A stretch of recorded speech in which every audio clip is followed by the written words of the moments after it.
talkSPORT Sports Update, powered by the Nissan Van Range. Commercial vehicles that go the distance for your business. Search Nissan Vans or head to your local Nissan Van Centre. Good afternoon, I'm Max Scott here with your sports headlines. We start with some tragic breaking news this afternoon. The son of England legend Stuart Pearce has been killed in a tractor crash. Gloucestershire Police confirmed Harley Pearce, aged just 21, died at the scene in Whitcomb last Thursday.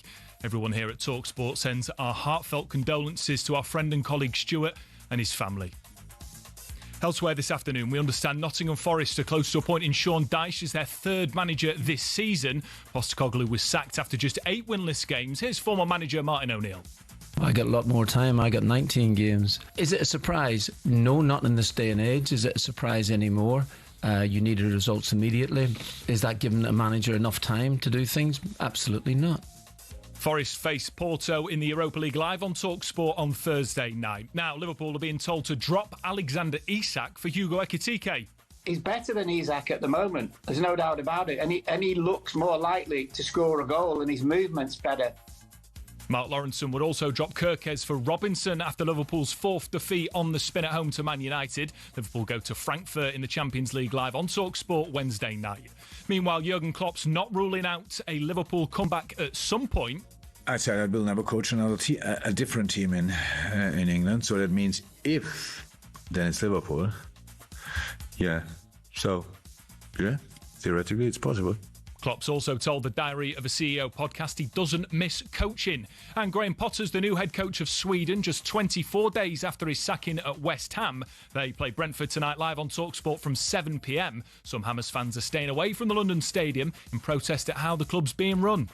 talkSPORT News. Thousands complain after Amazon outage crashes games, banks and apps. And it's understood Prince Andrew gave up his title after King Charles threatened tougher action. More from the news team at past. talkSPORT weather with QuickFit. Today it's raining tyres in our centres, including top-notch brands like Pirelli. Visit your local centre or quickfit.com and book today. A day of showers across England and Wales, chances of hail and thunder, drier for Northern Ireland and southern Scotland, windy along the south coast.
To Hawksby and Jacobs on talkSPORT, where today Paul Hawksby will be played by me, genial but generic broadcaster Max Rushden, while in the easy chair, once again breaking the rules of radio one show at a time, Andy Jacobs will play himself. What's coming up today, Andy?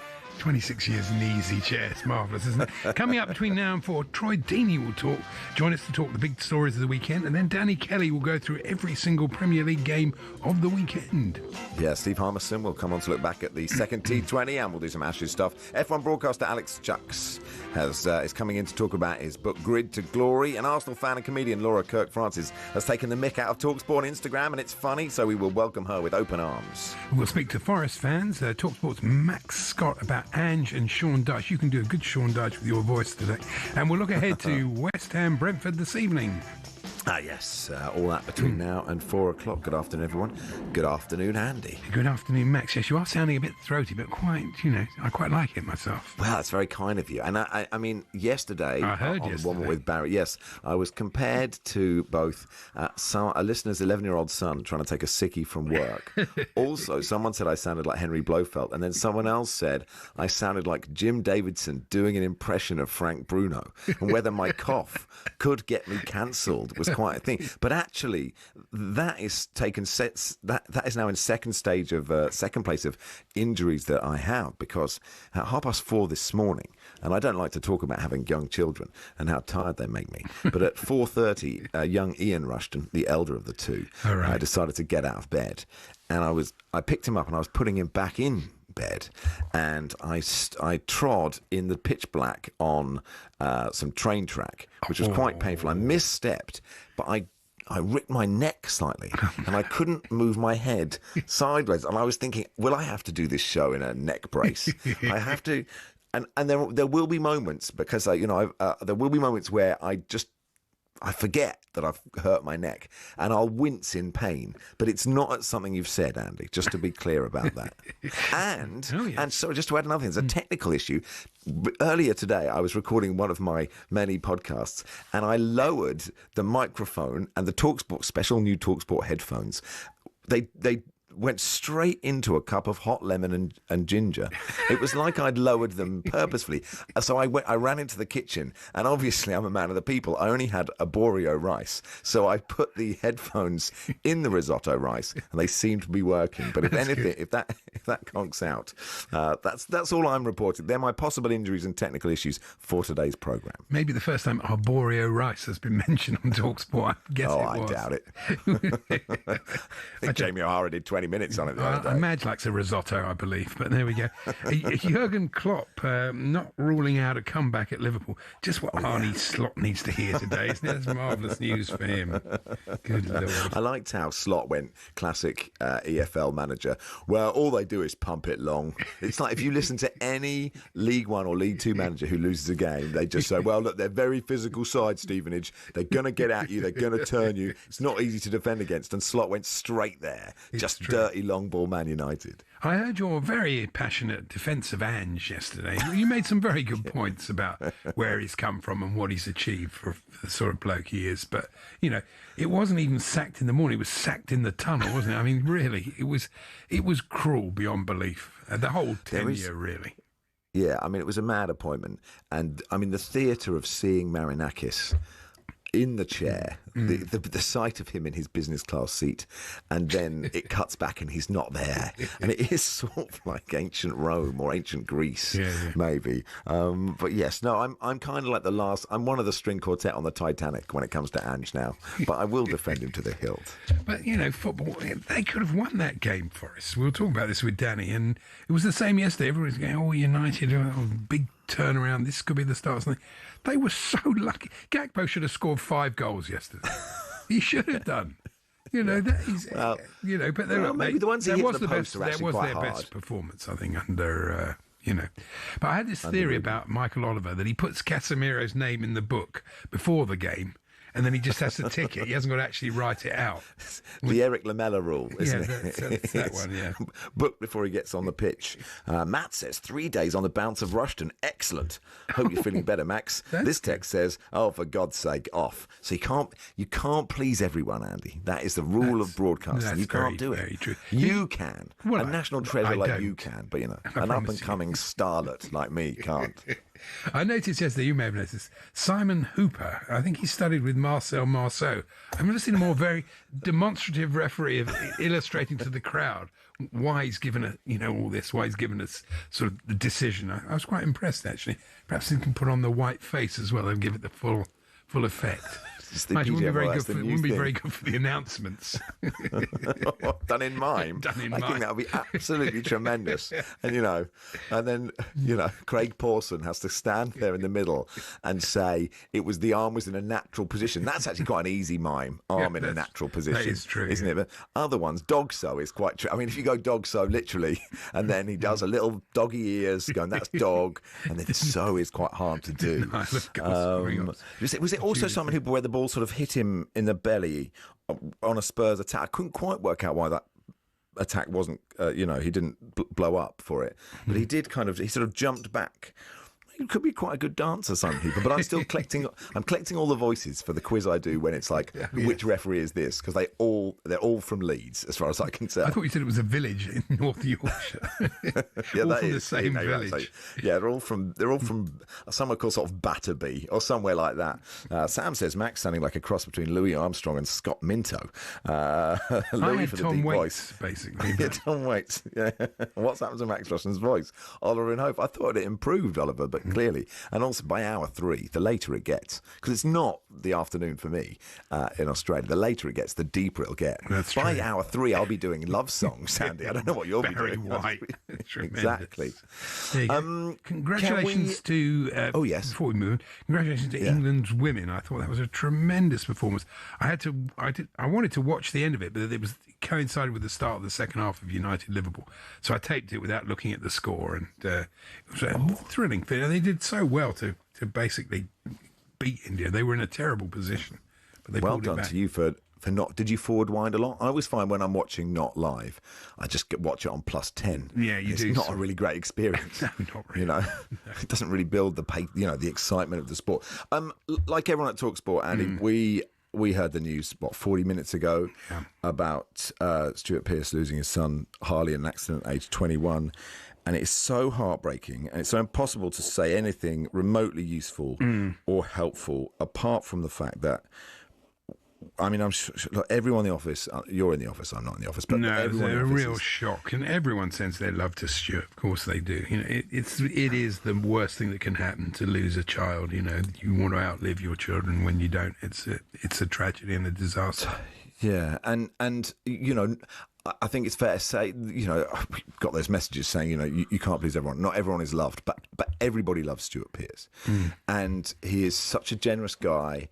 And I think so many listeners have so much affection for him, not just because of what he did as a footballer and how brilliant he was for England and how brilliant he was for all the clubs that he played for, but his humour and his wit and like the joy that he has for football. And me and Charlie talk to him every Saturday about the last gig he went to and his music. And yeah, you just know he would have been the best dad to Harley, and our sympathies to him and to his the whole family, because it's so heartbreaking and there's nothing you can say that helps at all. But it has hit everybody here incredibly hard, and we just send our love to Stuart Pearce, who is loved by everyone at talkSPORT and will be loved by the whole audience as well. It is Max Rushden and Andy Jacobs here on talkSPORT, and we'll be back in a second.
Ange, big return, has a familiar feeling about it.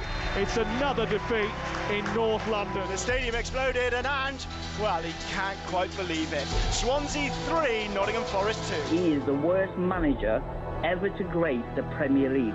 Now there's a statement for you. I don't really blame Ange, I blame Marinakis. Sacked in the morning.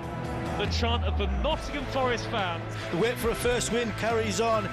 7 matches, that's now without a win. Even Tottenham decided to exclude the first 10 games because they were an anomaly, apparently.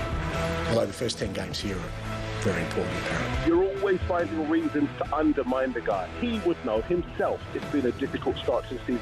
But we have to be fair to the guy. Of course there's pressure. There's a difference between pressure and saying that somebody should lose their job after 5 weeks. Chelsea are the latest to inflict damage and pile pressure on the Forest head coach. Nottingham Forest have wasted no time in taking action. They have sacked Ange Postecoglou moments after the end of the defeat to Chelsea, live on talkSPORT. I mean, I guess they wasted about 18 minutes, didn't they? But they did it 19 minutes afterwards. It's Max Rushden and Alex Jacobs on talkSPORT in partnership with Toolstation. Next stop, Toolstation. I thought it was Ange still speaking. Sorry. You're right. I love the guy. I can't help it. I love the guy. I'm sort of a mixture of my voice now. It's become a mixture of Ange and Sean Dyche. It's my job, by the way. True. Anyway, let's thank Toolstation for sponsoring the show. I'm bringing Troy Deeney to talk about that and some other big stories from the weekend. Hey, Troy. Hello, lads. How you doing? Good, thanks, Troy. Good, thank you. I mean, it's such a mess. If you're a Forest fan, if you think about what sort of April last season going, we could get the Champions League, and then somebody says, in about 6 months, you'll sack Ange and get Sean Dyche, and you'll be like, well, where are you getting that from? It's ridiculous. Yeah, it's been a mad summer, really, hasn't it? And I do just want to take this moment, though, to send thoughts and condolences to Stuart Pearce and his family. I did just see that. Of course. So obviously we're a family, aren't we, at talkSPORT? So I wanted to just wish him and his family all the best. But going back to Nottingham Forest, it's just been really weird. It's been really, really weird. The summer was weird. The recruitment was weird. The appointment of Edu was weird. It's just continually been mistake after mistake. And, we can give Marinakis some credit for the good things he's done. But we have to, a lot of this now falls at his feet. He's made the decisions. However, with all that being said, I was at the game Saturday. They're poor. Forest are poor. The whole connection with the fan base has gone. And the gaffer looks like he's going back in Sean Dyche. So for me, it seems like a no-brainer. He's from there, lives there currently. The fans will get him. His backroom staff, Ian Wone, Steve Stone, at Nottingham Forest legends. He'll instantly get the fans on side. And he's actually more in line with how a Nuno would play. I think you'd see an instant improvement. I really do. Max, you were going to say something? Yeah. Well, no, I was pointing at you, Andy. That was the sort of zoom thing. I thought you were indicating that you wanted. If you don't want to speak to me, I can go. It's all right. I don't really like. The thing is, Andy, I don't really like Troy, and so I just wanted you to do this bit.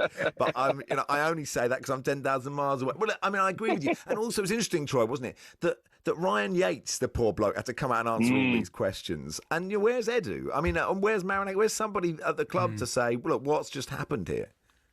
Yeah, again, as the captain, certain responsibilities fall on your shoulders. The really weird thing about it, Max, is while we was finishing off the show, he was out actually running. So he'd literally come out and started running. So as if he didn't know anything had happened, and he was just like, right, let's get the work done because the game's on Thursday, isn't it, against Porto?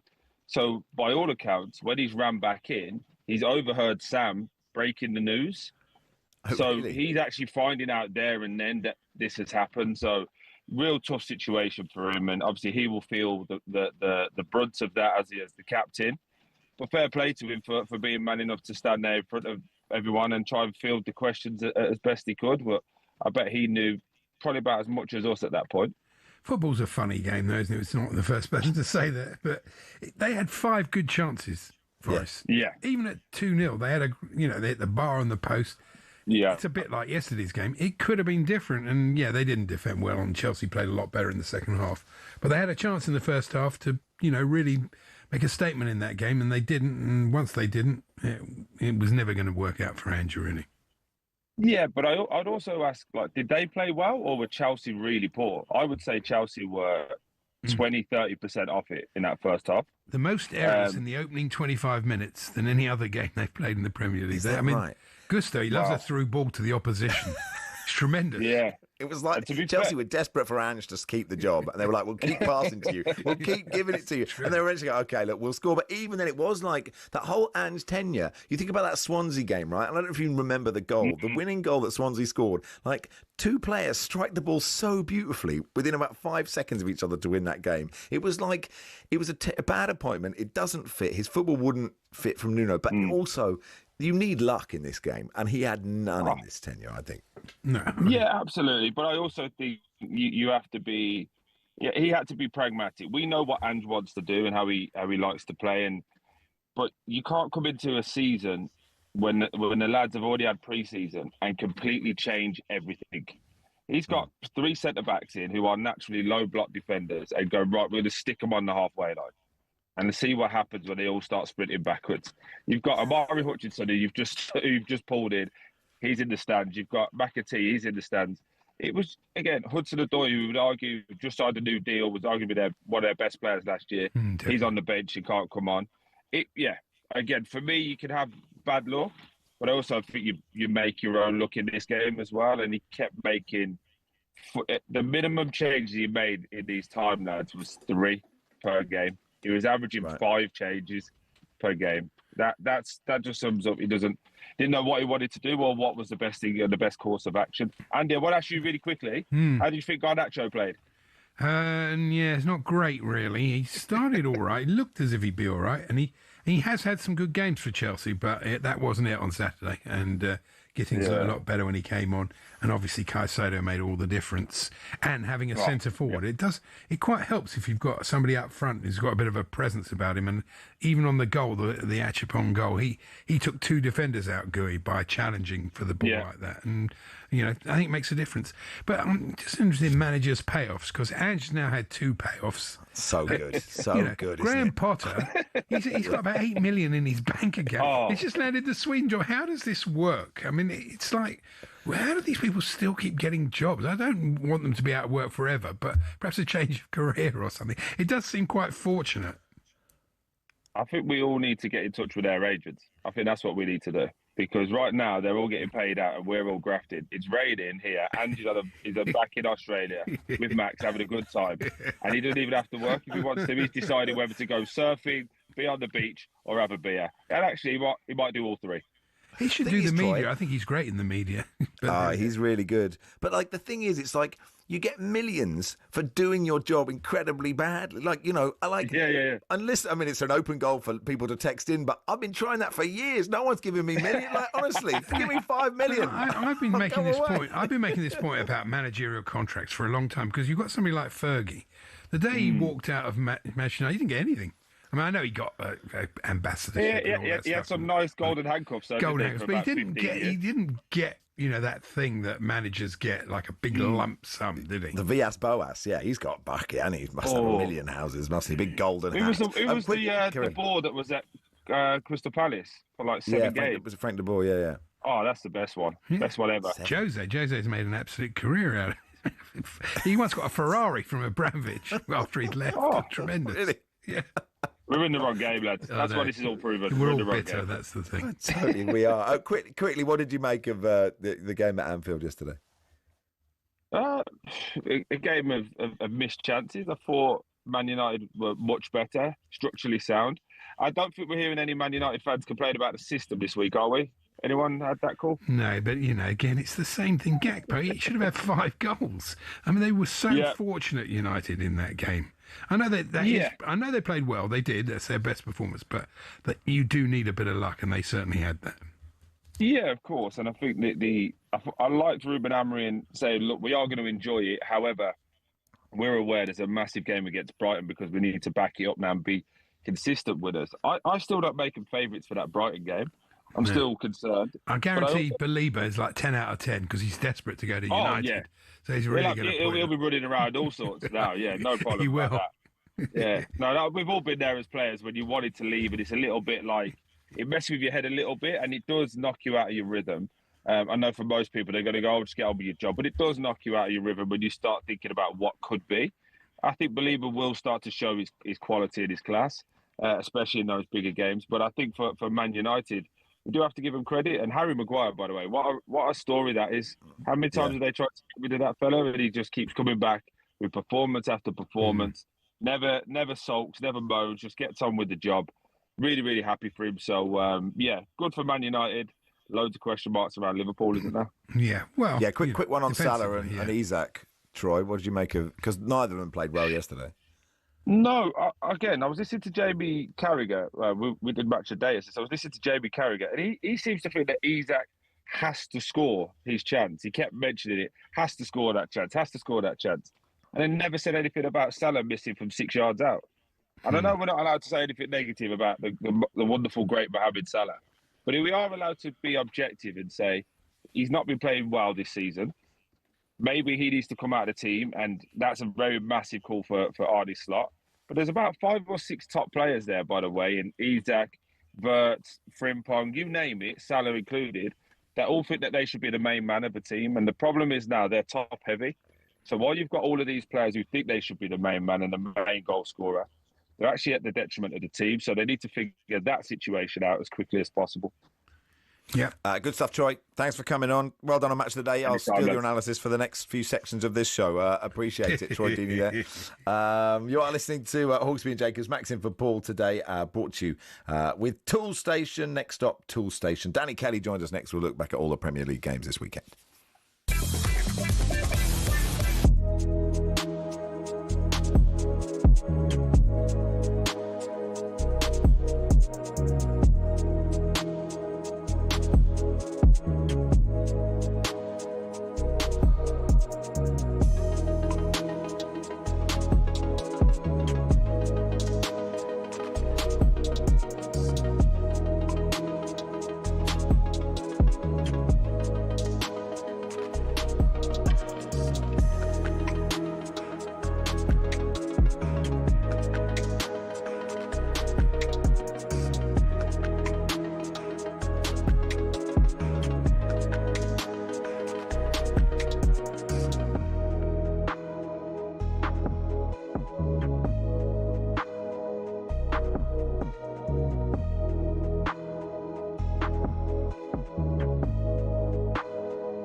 Boxing. It's a sport that makes multi-millionaires out of the world's best fighters, but it's not as flush with cash as you'd think.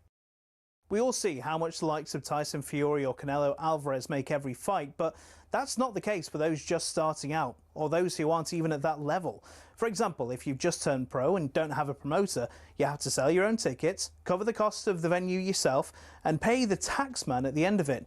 you might not even break even. But if you do, you're looking at 5 to 10 grand max. A mid-tier fighter might make more like 10 to 50 grand, but you still have to give up half of that in costs. So unless you're fighting for a world title, it's tough to make money.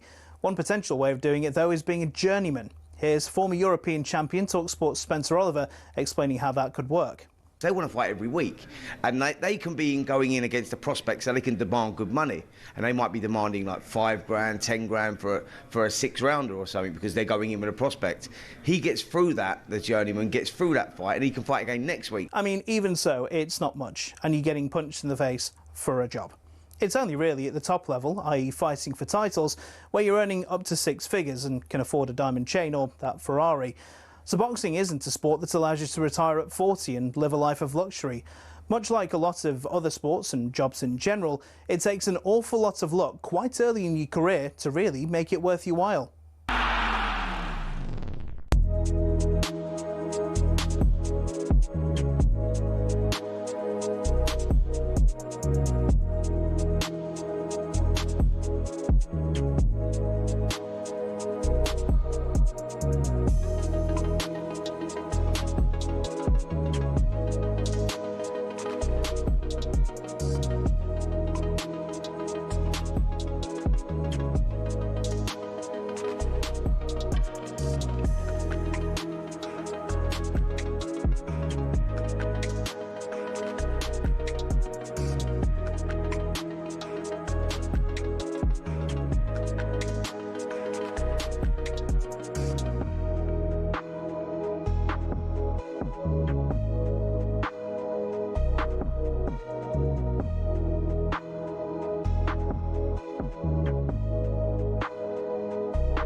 Liverpool, remember, coming into this game on the back of 3 successive defeats. The last thing you want if you play against a team that wants to defend and wants to play every ball long, that you go 1-0 down so fast. 2 minutes on the clock, Liverpool 0, Manchester United 1, and it's Brian and Mbeumo. Liverpool back in the game, they're never beaten, there's always late drama. 12 minutes remaining, it is Liverpool 1, Manchester United 1. After so many disappointments, even in this year with Grimsby and Brentford, today was for them, for our fans. Oh, what a finish to this game, it's Liverpool 1, Manchester United 2, and it's Harry Maguire. So many things go against us at the moment, then it's up to us to fight ourselves out of that. They've won at Anfield for the first time since a solitary Wayne Rooney goal here back in 2016. Yeah, someday for Manchester United fans to wake up and actually look forward to consuming football content. Let's bring in Danny Kelly and we'll look back at all the games this weekend. Hey, Danny. Hey, chaps, how are we all doing? Good. Yeah, Danny. good. Thank you. Good. Yeah. Always nice to have you on, Danny, and nice to chat. I mean, that is such a massive win for Ruben Amorim. I mean, they have to ride their luck, of course, and Gakpo hits the post about 500 times, but. For the whole club and for every fan, it's just a great result. Look, yeah, we're always inclined to look at these results in complete isolation, say, oh, it's probably a turning point. We'll see about that. But just as you say, given their rivalry with Liverpool and the fact that Liverpool are champions, it was a fantastic win for Manchester United. In what was, unless you're a Liverpool fan and banging your head off the wall, a really, really good game. Both sides played really well. But for some reasons, Liverpool's cheat code over the years, Mohamed Salah is having one of his dry spells, which I think I'm right in thinking normally come towards the end of a season, but he's having it at the start of the season. And as a result, they're not turning the dominance they have sometimes into goals. Hit the post. How many times did you say? 1 million. Sorry, it's the first time, times. Danny. They're the first time ever talkSPORT have been guilty of hyperbole, and I apologise. And I know, and you apologise 1 million times. Absolutely. Yeah. He hit the woodwork 3 times, and he had that at 2-1. He had that absolute sitter to make it 2-2, but he missed. So there you go. I mean, just one other thing though about the game. Harry Maguire, in the modern parlance, he's become a finisher. I don't mean a scorer of goals, but the number of late important goals that Harry Maguire gets, and he's a player, it's very easy to mock Harry because he's a kind of lumbering throwback, you could argue. But once he gets up in the opposition penalty area, he's a very difficult man to deal with, and not just as somebody who I was talking about this last night commented because of the size of his head. There's more to it than the size of his head, surely. It's a great ball in. It's a great ball in from Bruno, which to remember to think about. It was just such a lovely touch there, I think. Sorry, Andy. No, I'm just talking of heads. I mean, the big controversy was, should Michael Oliver have halted play for a head injury? They normally do. You ran right past it. I don't know, they said he didn't see it, but you could see the bloke was on the deck. I expected him to stop play, but he didn't. Some would say good. And they went and scored. I mean, that doesn't... I mean, even Arnie Slot said they should have defended better, but it was an interesting moment. It is an impossible position for referees. We're asking them to make a medical decision in a split second, and the people who are the problem here are the players, the ones who go down having got a wallop on the side of the ear or on the chin, or even the chest, and make out they've been hit full in the face to try and break up a move. They are making it so that their fellow professionals, one day somebody will be lying there with a serious head injury and a referee will have no idea how consequential it is because he's been duped so many times by people clutching their face. Of course, he was injured. He had that sort of headwear on. I thought he looked like he was going for a cross-channel swim in the 30s. If he'd been covered in goose fat, you'd have said that's definitely what's happening. Yeah. Speaking of split-second decisions refs have to make, I was playing a game last year, and I play in central midfield alongside Henry, the anaesthetist, and our centre forward went down. It looked bad, and Henry ran over and just went, "Yeah, that's an ACL," just like that. I mean, it wasn't. I'm not sure it's the bedside manner that our striker wanted on the floor there, but it was a split-second decision. Was he right? But he was right. He has had more medical training than Michael Oliver, unless Michael Oliver is an anaesthetist, and I don't know. Let's talk about Spurs Villa. Sorry, because it's such an important issue. Very quickly. I think when players go down clutching their face, the game should go on and the medical team should be allowed to run onto the pitch and assess them while the game goes on. A bit like rugby, in effect. A bit like rugby. Yeah. Finally, on this game... I'm trying to avoid going on to Tottenham. Liverpool definitely missed Trent.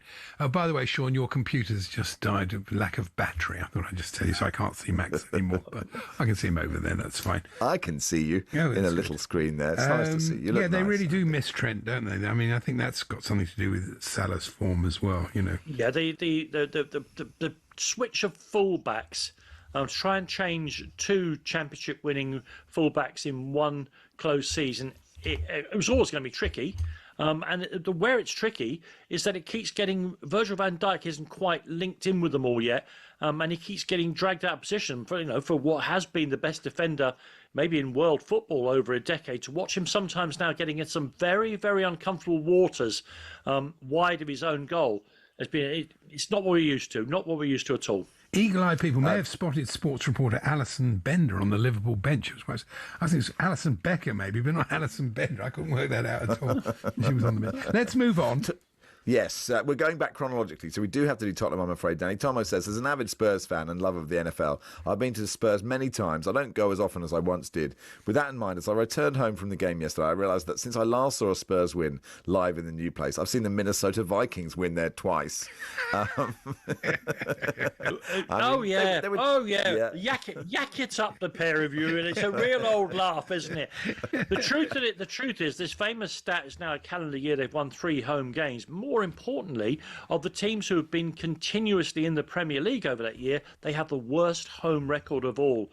And sooner or later, that will get you into trouble, obviously. I don't know what it is. I sense in this week, every game is different, but this week Spurs were over-defensive. They don't need 2 midfield holders for home games. I also think their forward line is lightweight comparative to so many of the forward lines we see now in the Premier League. It still took Aston Villa 2 worldies to beat them, but that's not a surprise. One of the themes of this weekend this season is how difficult it is to score goals from open play in the Premier League. It either has to be a set piece or an absolutely astonishing piece of individual skill, or in the case of Aston Villa, their second goal, 3 astonishing pieces of individual skill.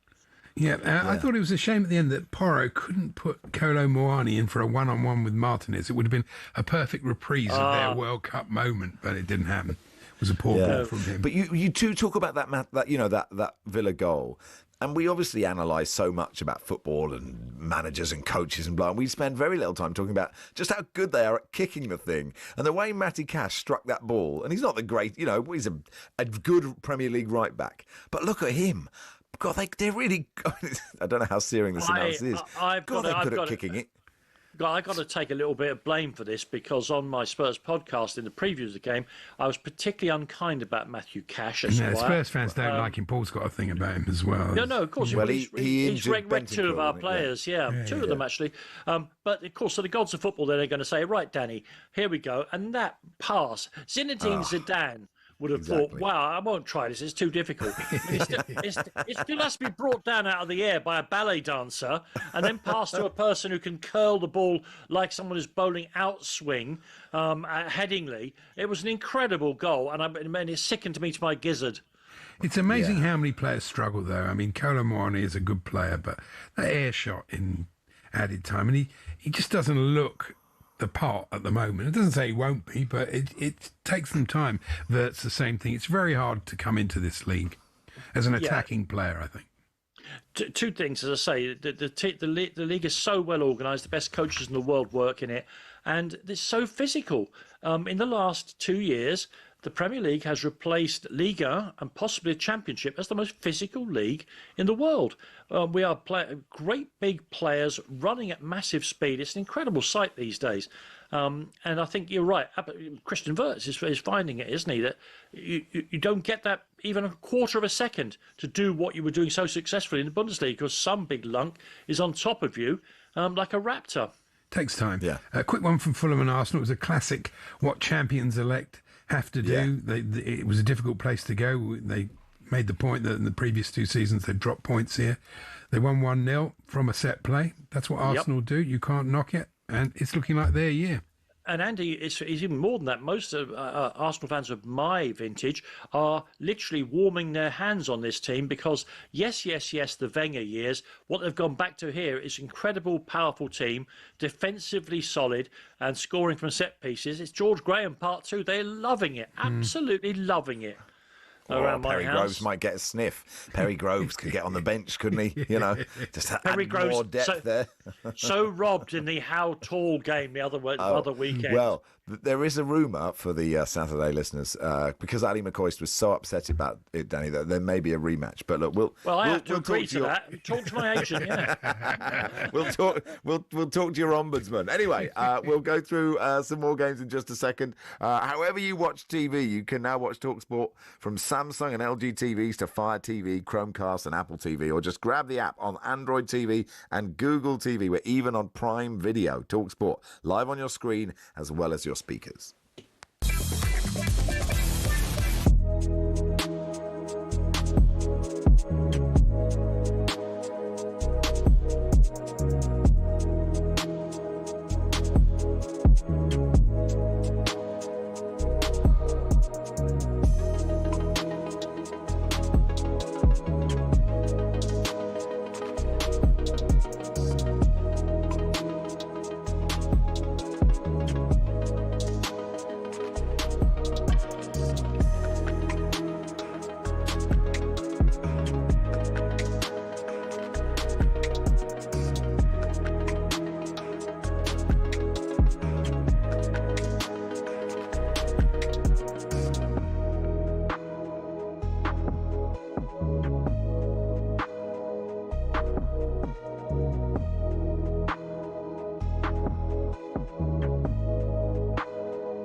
Would you like to win £100,000? Not you, Andy or Danny. Then listen up. It says here, listen up. Hopefully you were listening anyway. It's our biggest cash prize yet, and we're going all out. A massive £100,000 tax-free. Could be yours if you're the lucky winner who gets picked to come to talkSPORT Towers in London on the 13th of November 2025 for a chance to win that huge cash prize. Listen up to find out how to enter. 18 plus UK excluding Northern Ireland. For a chance to win, text the word cash to 83338 and you're in the draw. Text costs £2 plus one standard network rate message. You must have the bill payer's permission, or you can enter for free by calling 0330 880 3338. All entries must be received by the 6th of November at 4 p.m. This is a talkSPORT limited promotion run on talkSPORT, Talk and Virgin Radio UK stations. Full terms and conditions at talksport.com. Right, let's, no, don't apologise, Andy. Better out than in. Let's look back at some of the 3 o'clock games. It's Danny Kelly with me, Max Rushden, and Andy Jacobs. Should we start the Stadium of Light? Sunderland 2, Wolves 0. Going well, Sunderland, aren't they, Danny? Yeah. They really are, and this is one of the things that's different this season about last. After 8 games, Sunderland have now got more points than the 3 promoted teams had combined at the same stage last season, which of course is setting off alarm bells for teams like Wolves, because Wolves played really well here. You could argue they dominated stretches of the second half, and they need Jorgen Strand-Larsen to start scoring, don't they? But it's no good playing well and getting beat. The position they're in with the 2 points after 8 games. Hello, Harry Redknapp all those years ago. It's perfectly survivable. It's far too early in the season for them to be panicking, but lots of teams haven't survived from that position. And Sunderland, they've done something I didn't think was likely. I don't know about possible. To integrate over a dozen new players into a squad in a completely new league, and for many of them a new country, it's taken some doing, but Regis Lebris is doing it. They weren't the better team here, but they've got, is that 3 wins and a draw in their 4 home games? I think it is. Pretty good. Good. We've got Sunderland next Saturday at the Bridge, and I'm looking forward to seeing them in the flesh. They've got a top keeper. I think he's really, really special. But and a fun name as well. I like it. It's good fun to say. Roof. Robin Roof. But he is very good, Robin Roof. Yes, he is. But, Wolves, Sam Johnson was poor between goalkeepers on their goal, and calamitous defending really for the own goal. That was fun, the own goal, wasn't it? Really fun, because I love a goal that takes ages to go in the net, but you all know it's going in. So everyone's sitting there thinking, this is fun. Were you disappointed when it actually reached the netting? You like him to nestle just over the goal line, do you? Oh, yeah, really good. If it doesn't quite make it, like a putt, like you should get an extra goal for that. And I'm not splitting hairs, but the move for the opening goal was so good. I was a bit disappointed the finish wasn't perfect. That is splitting hairs for Mukiele, because he's been really good since he got there. Man City 2, Everton 0. I mean, Erling Haaland is good. I said this yesterday, Danny, but I like that Micah Richards on Match of the Day broke down how Everton defended the goals and basically said they defended them absolutely perfectly. It's just that Erling Haaland's really good at football. He's a monster, isn't he? To use, I mean, I'll go German. He's der Ungeheuer. He is a monster. And the headed goal is my favourite goal in the Premier League this season because of the sheer power with which he smashed the thing into the ground. There were people in Indonesia going, "Is that another earthquake?" "Oh no, it's Erling Haaland." "Okay, I get it. It was a thing of beauty. And you know, we're living in a world. I mean, let's take Kylian Mbappe out of it, where Haaland may be the most brilliant centre forward in the world, but watching Harry Kane in the Klassiker against Dortmund this weekend, he is the best player in that position in the world. He scored, Harry Kane, to continue his extraordinary start to the season as well as playing, using his own words after the game, as a 6, an 8 and a 10. And Luis Diaz must be thinking he's arrived in heaven because he's making the runs and Kane finds him again and again and again. And after the game, I presume he was on the phone to Son Heung-min and going, "Okay, I get it now. If I just keep running, he will find me." Amazing performance by Kane. And what a time. He and Haaland and Mbappe are all in form at the same time. It's fantastic. Yeah, it's good for the World Cup. So I think City slightly going under the radar, quietly going about their business. They look to be Arsenal's main challenges, but that's if they don't get docked points, because it's going to come out soon, isn't it, in November? So really, well, is it going to come out? Is it, Andy? Yeah. Well, they say it is. I think we'll see. I mean, it would actually, I have no axe to grind either way, but it would ruin the season if they did get dock points. I don't know, Andy, whether they will be Arsenal's closest rivals. Liverpool will turn it round, I'm pretty sure. But also, the names across that back four for City, and they've got people to come back from injury. I totally understand that. I'm still not sure that if Rodri's out for any length of time, that their defence will save them enough times. Haaland could be the first player to score 45 goals and not win the title. It's amazing what's happening with him. He is incredible. We better just do what I thought would be the best game of the weekend, and it was the best game. Yeah, Crystal it was. Palace against Bournemouth. Tremendous, really. You could do half an hour on this game alone. I mean, it confirmed Bournemouth's form. It confirmed Crystal Palace's guts. Mateta, who doesn't like a player who has 9 shots at goal, 8 of them inside the penalty area, scores with 3, and he's 29 years of age, 28 years of age, and to see him coming into his prime is should have won it, of course. That chance he missed towards the end, really, really good. And other things, the referee sticking to his guns. Oh, we all want this. over the Senesi. I was euphoric incident. when he did it. I was euphoric. He was right. I couldn't believe it. Because he was right. And also, he gave a penalty, whether you liked it or not, for wrestling in the penalty area. More of those, please, as well, because that would the problem there is, of course, if you start giving penalties, the defenders will stop doing it, but the forwards will continue to do it. Yeah, and of it's course, a real problem, that. It's a real problem, that. Yeah. Because, so here's my idea, Danny, if we're changing the laws of the game, your one was good about the physio coming on for the head injury, is if a defender pulls down an attacker and there's nothing else going on in the box, fine, that's a penalty. But if anywhere else in the box an attacker's fouling someone else, then it's a free kick to the defence. There are too many penalties in football. Handball should never be a penalty. Even now, I'm getting to the stage. Even Suarez on the line should just be a free kick wherever it is. Ridiculous. I'm so fed up of handballs. If there's wrestling going on, if there's a defender anywhere being fouled, free kick to the defence, because there's too many penalties. Don't like them. Sorry, I'm not quite sure what you're saying. You're saying if there's any wrestling, that's always a free kick to the defending side. No. What I'm saying is, so you've got here, who was fouling who? I've forgotten.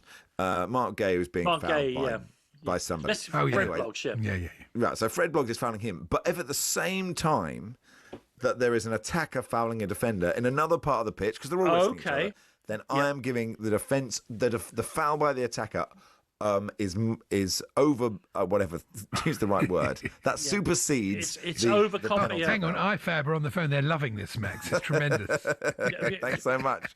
I've got more. I've got so many more. But Max, you're right. Too many games have been decided by penalties, or to be precise, too many games have been decided by the officials. That's not what people pay their 40, 50, 60, 90 quid for.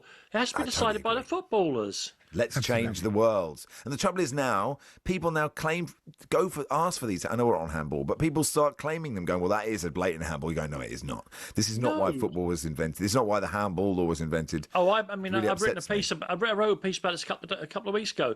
The home fans have got to take responsibilities here as well. Every single touch in the penalty area for where your team are attacking is not a penalty, and every single contact between ball and body is not handball. Because at the end of the day, do we really want the games to be decided by technicalities inside the penalty area? I don't. Yes. I really don't. I don't. Agent 320 says, after not wanting to put a down on things, didn't Clive Allen scored 40-odd goals in the season and not win anything? Cheers. We didn't want Danny to have to remember that one. 47 to be precise. 47, 49. 49 was it? Okay. Yeah. To be even more precise, it was 49. I think it was. Yeah. Or to be right, as we like to call it. Yeah. You just got to hand it to Bournemouth, though. I mean, what they're doing is remarkable, and their recruitment. Who's Eli Krupe? I've never heard of him, and he comes on. I know me, Andy. One of the things I've got to do for my living is to keep across French football. He came from Lorient, not Orient, but from Lorient. Never saw him play. They pick him up. There's 2 goals on his first start. Amazing. Yeah, there are too many footballers now. We have to just pull up. This yesterday.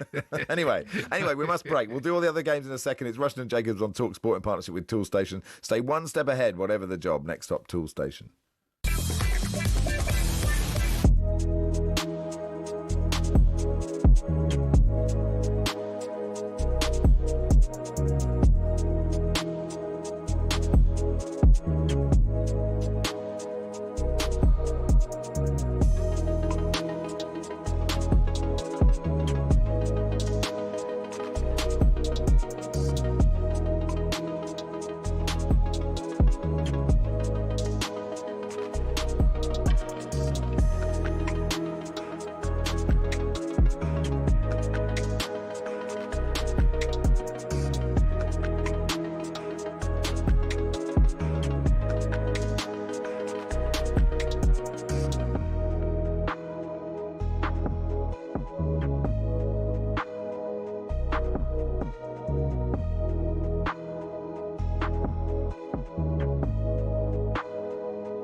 We'll do the games at Forest, Burnley, at Brighton in the company of Danny Kelly in just a second. Before that, here's Max Scott with the sport. talkSPORT Sports Update, powered by the Nissan Van Range. Commercial vehicles built around your business. Search Nissan Vans or head to your local Nissan Van Centre.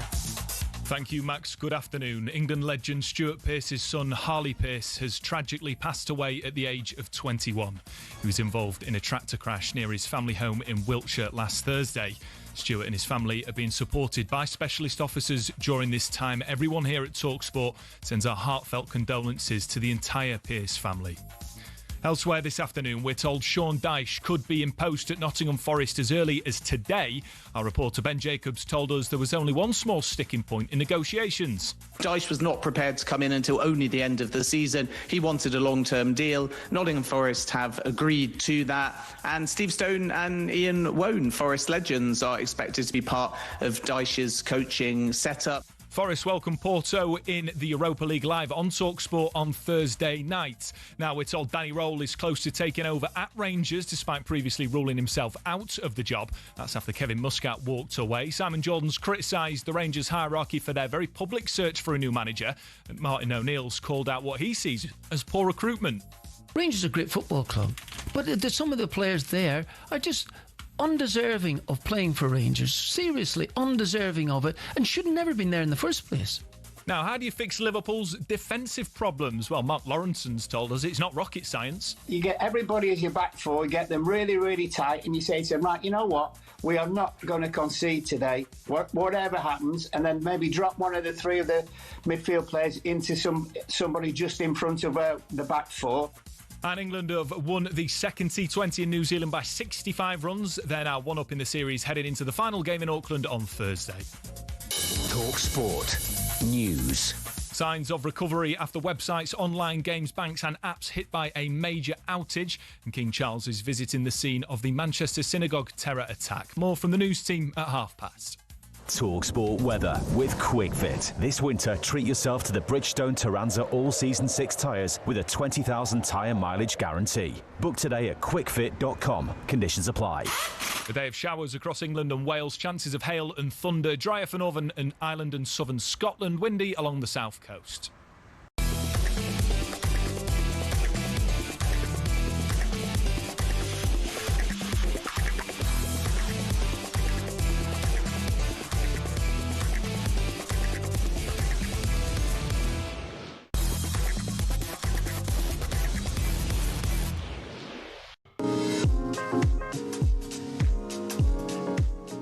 Good afternoon. You are listening to Hawksby and Jacobs. Max Rushden in for Paul today. Danny Kelly alongside us. We've got three more games to look back at in the Premier League, starting at the City Ground. And so obviously the Ange news. Let's hear what Ryan Yates said to talkSPORT after Chelsea beat them 3-0, leading to Ange's sacking. I think it was a collective effort, to be honest. From the players, everybody has to take responsibility. I think it'd be unfair to pin on anybody, and I think we have to look at ourselves in the mirror firstly and dust ourselves down and go again, because things in football can change really quickly, and that's what we're going to be thinking about. Yeah, got all the cliches in, Danny, didn't he? Look in the mirror, look hard in the mirror, at yourself, dust yourself down, get up again. I just wanted to make a comment about Mark Lawrenson with his comment there about Liverpool's defence, saying, all we got to do is say we're not going to concede today. It can't be that simple, is it? No. They'd all do that, wouldn't they? The secrets of the 80s. There we go. Yeah, well, what game are we doing? We're doing Nottingham Forest and Chelsea. We're doing Forest, we Chelsea, did Forest Chelsea, didn't we? No, we've done it a bit. We did it with Troy. Right, okay. Didn't we? Yes. Yeah. Danny's a different person, so we'd like to get his thoughts on it. Danny. Well, first of all, Ryan Yates there. You're right. It's all cliches. What else is he going to say? But when players have got to take responsibility, all right, Ryan, how are you going to take responsibility? What are you actually going to do? Actually, Forest, they played really well. I think. I want to give credit to Enzo Maresca here. Obviously, they were thinking Postecoglou in a crisis is surely going to revert to type and play a back four. So Chelsea picked a team to play against a 4, found out it was a 3, and it took them a little while to get round to the idea of we need to change this now, and they did. But by which time Forest ought to have been out of sight, really. And I suppose the fate of Ange Postecoglou was summed up when Igor Jesus managed to hit the crossbar and the post with the same shot. Now, there are not many professionals who could do that if you ask them to do it. I don't know what to make of the sacking of Postecoglou after 39 days. I suspect it's unique to this owner. If it wasn't going to work out, you could argue, and therefore he's moved quickly to change it, having made the utterly mad decision to turn through 180 degrees from one kind of manager to another. Now he's gone back to Sean Dyche, who is, with all respect to Sean, a very good manager, but he's not quite as good at that stuff as Nuno is. So they should have. What on earth's going on with them? It wasn't really. He made a mistake and he had to cut his losses, that's for sure. And, Chelsea, it was such a strange start. It was such a strange first half performance, but they were a lot better in the second half. And their discipline, just take the players Chelsea were missing. Now, I think that's a great result for them. And, in the end, a very good performance. And what about their discipline? I mean, the second yellow card was incredible. You're 3-0 up against a team who are on their knees. The chairman of the opposition is already gone to sharpen his knives, and you're diving in like that. I can't imagine that Enzo Maresca was best pleased with that. I must say, Sanchez got a yellow for time wasting. They're 3-0 up. And what's he doing? Absolutely, completely mad. And there was another person who got a yellow in that period at 3-0. It was just, it's just stupid. I don't think it helps when Maresca says, "Oh no, it's not a problem." It clearly is a problem. You have 5 players sent off in 6 games. That must be a problem, isn't it? Yeah. Can I ask you a question, Andy? Do you know who all your players are? Because I just really get lost. They just bring on new people. I'm like, I don't know who that is. No, whenever you make a facetious comment about it, someone says they've got the same number of players as every other team. True. Including Andy, who fights back on this point. Yeah. But it is true. They can only play the 26 players they've got.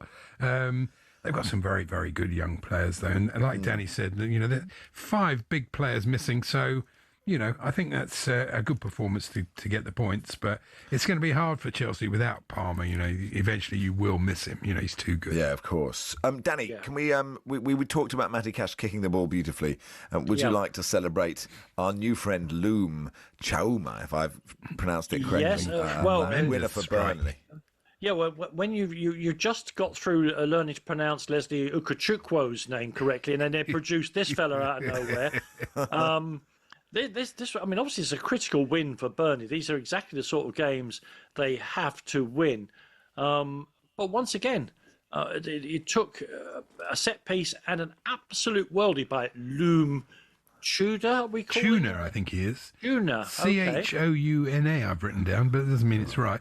Well, of course, in most dressing rooms, we'll take your fish footballers, of course. 8:29. Exactly. It'd be called piano, wouldn't he? In most good dressing rooms by now, wouldn't he? Yellowfin. Yeah. But I think the thing about the Premier League now, it always fascinates me.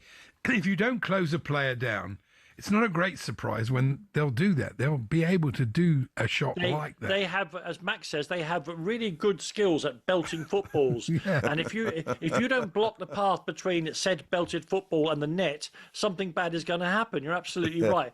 Who enjoyed Kyle Walker's run in the second half down the right-hand side? Amazing. Oh, man. That man's 100 years of age, and I can still do this. I'll do it one time in the match just to show you. And it was, I watched that fella doing that at Spurs for, 6 or 7 years. Just watching it, the power of it, the pace of it.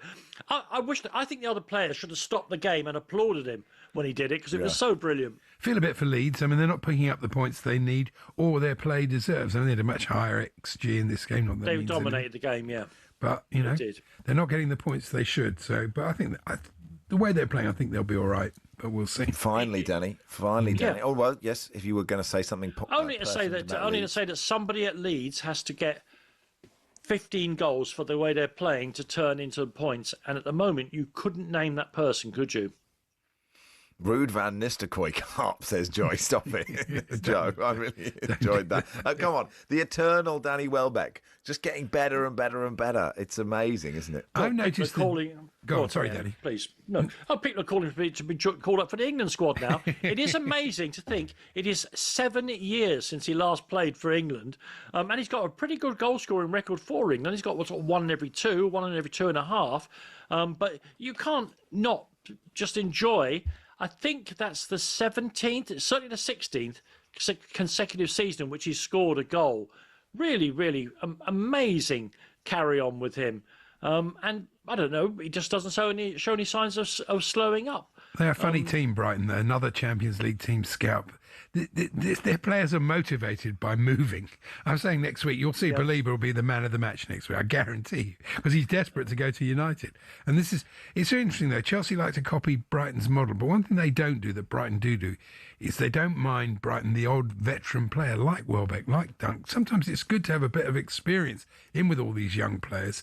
But totally, it makes perfect sense, doesn't it? If we all agree, as we did earlier in this section, that it's difficult to adjust to the Premier League, what better ballast for any team than a coterie of players who've been doing it for a decade or more? I mean, that's self-evident, isn't it? You could, a bit of experience at this particular league, even if you're not the player you once were, and Welbeck clearly still is. But you can just say to people, this is how you need to be performing. This is what you need to do. That's where you need to stand, particularly under the new barrage of long throws. As Sunday morning football returns to the top level. There's only one team not doing it, and it's driving me mad. There was one on Saturday where the Chelsea had a classic position for a long throw. They ended up back at Sanchez. He lost the ball. You think, oh, don't find somebody.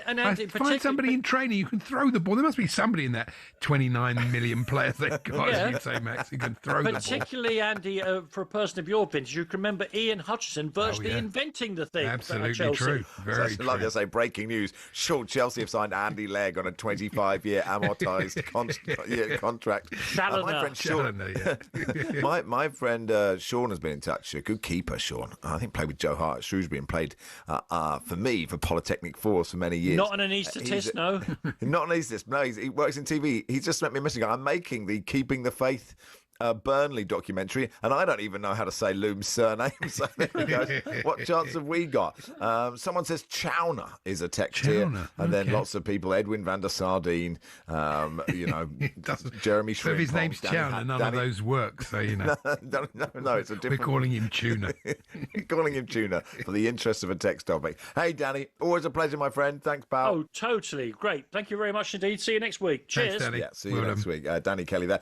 You can hear Nottingham Forest next game against Porto live on talkSPORT on Thursday. We'll bring you a whole host of other commentaries from around Europe this week, including Eintracht Frankfurt against Liverpool, Spurs trip to Monaco, and Villarreal against Manchester City. Steve Harmison joins me and Andy in just a second. We'll look back at England winning that second T20 in New Zealand.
Saws just picked up and rifled this ball wide of long on and away for 6. And we talk about setting the tone. Brook comes down the pitch and launches it miles. Harry Brook has come in and pressed the button straight away. This could get very, very painful for New Zealand. Harry Brook has launched this into the night sky. If you are parked there, then I suggest you move your car. Glad I'm not bowling anymore.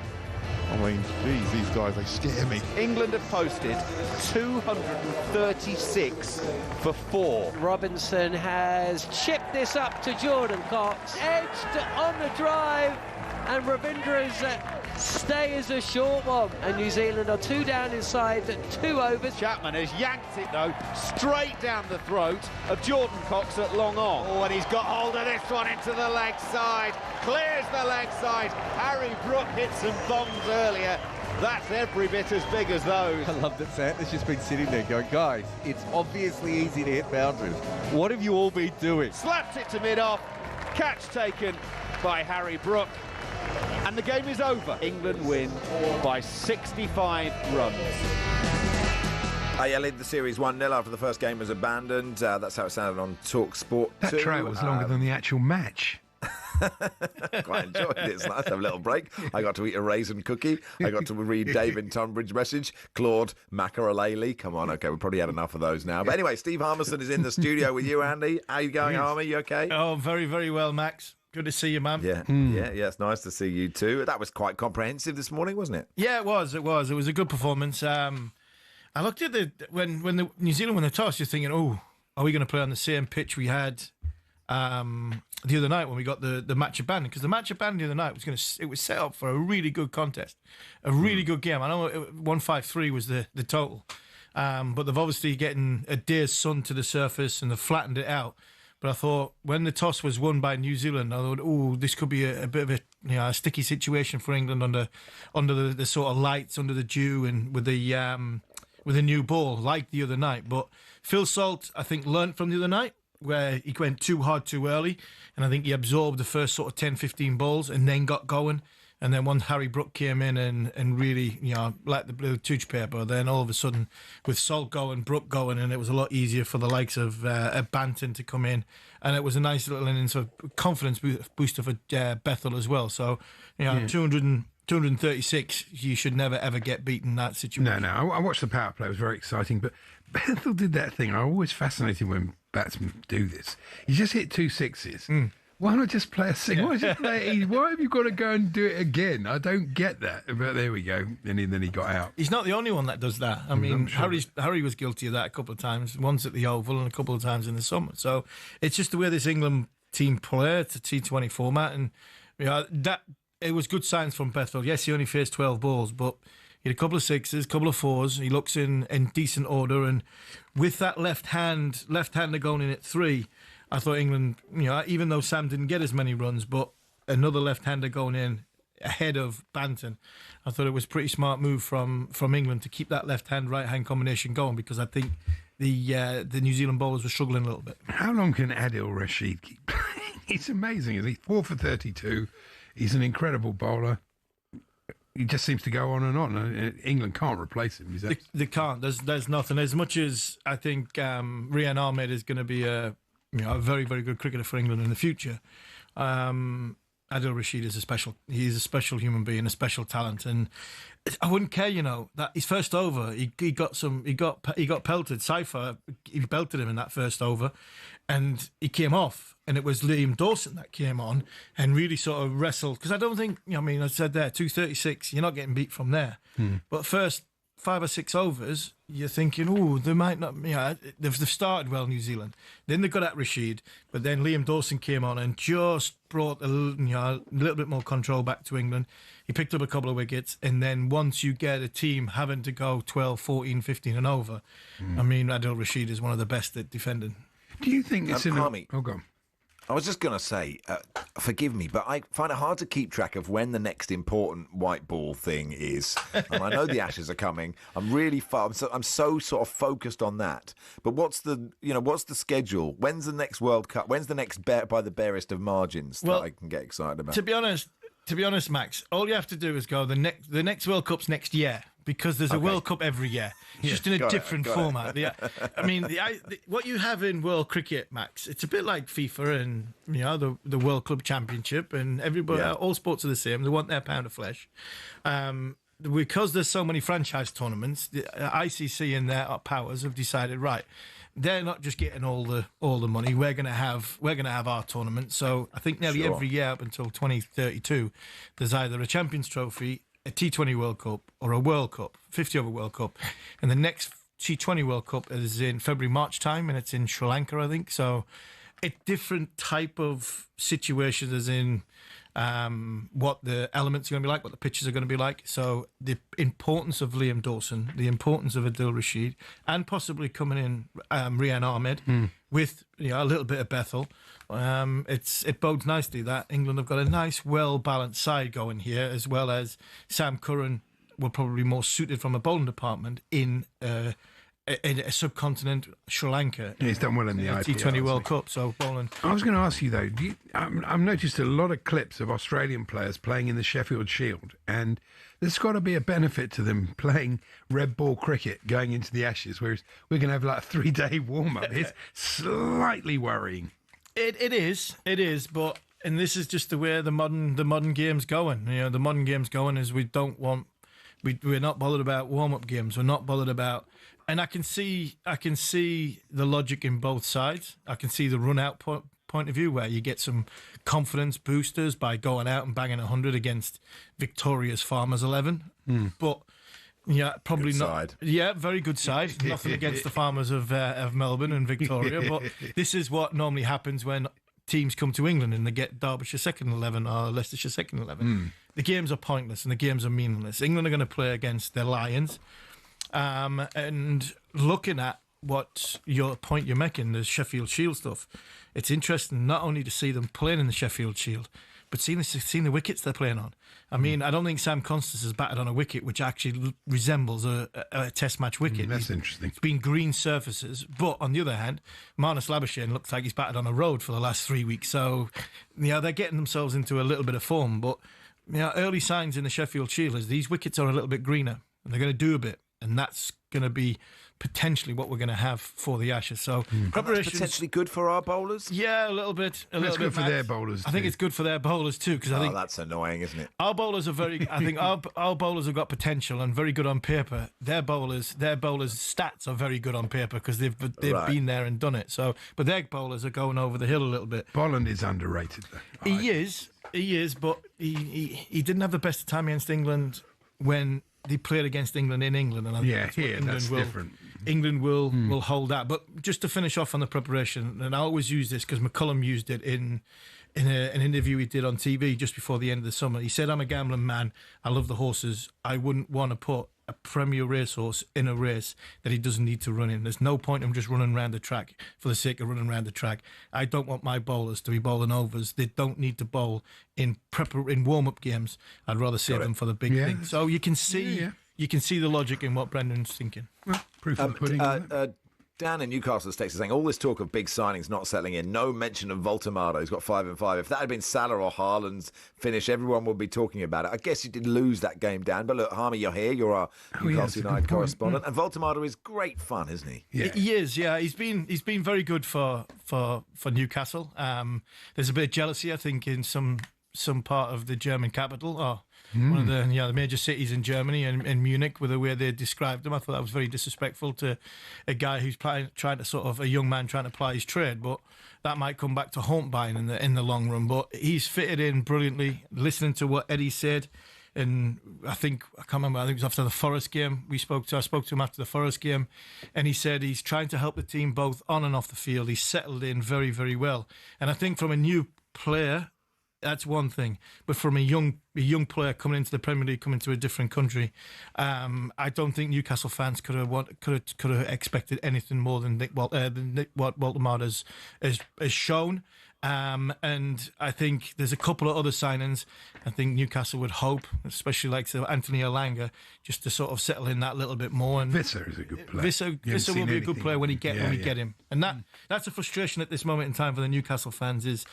Walter Marner's done brilliantly. If they had Visser, then all of a sudden you've got that game changer coming off the bench, whichever which way it is. But there's some big games coming up. Tuesday night, tomorrow night's going to be an excellent contest, and one I'm looking forward to because somebody close to my heart and saved my cricketing career in Sir Bobby Robson, Jose Mourinho coming back to Newcastle, and the warmth that Sir Bobby had around St James's and his close connection with Jose. There's some fascinating backstories between the Newcastle and Benfica supporters. We played them in the last match, so they're not all that. They're not. There you go. Easy. It's an easy one for you. Cheers for coming on, pal. Cheers, Steve. cheers, Max. Steve Harmison there. Live and exclusive of international cricket back on talkSPORT 2. We bring you live commentary of England's white ball series in New Zealand. Ball by ball commentary. The third T20 in Auckland gets underway from 7 a.m. on Thursday. And you can follow our watch along on the talkSPORT Cricket YouTube channel.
We're told that Sean Dyche could be in post at Nottingham Forest as early as today.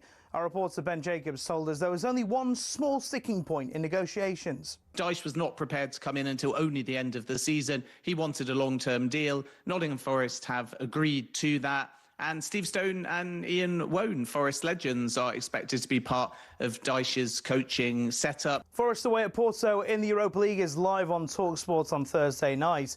Now we're told Danny Röhl is close to taking over at Rangers despite previously ruling himself out.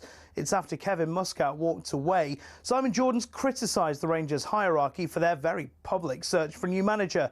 Martin O'Neill's called out what he sees as poor recruitment. Rangers are a great football club, but some of the players there are just undeserving of playing for Rangers. Seriously, undeserving of it, and should never have been there in the first place. Now, how do you fix Liverpool's defensive problems?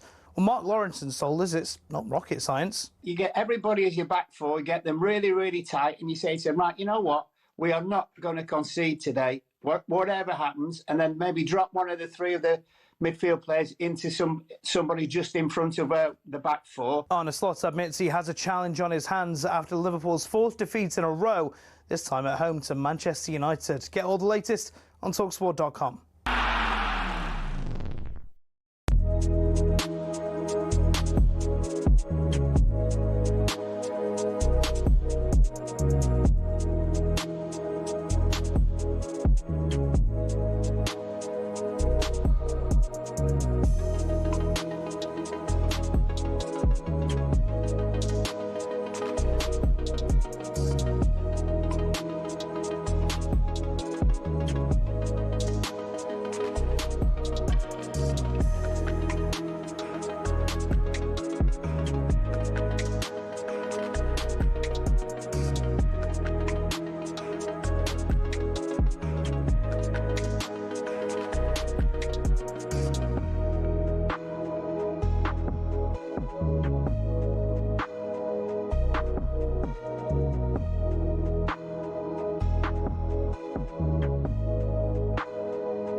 Paddy Power on talkSPORT. With Paddy's Super Sub, your new bet rolls over to the new player coming on. T's and C's and exclusions apply. 18 plus, begambleaware.org.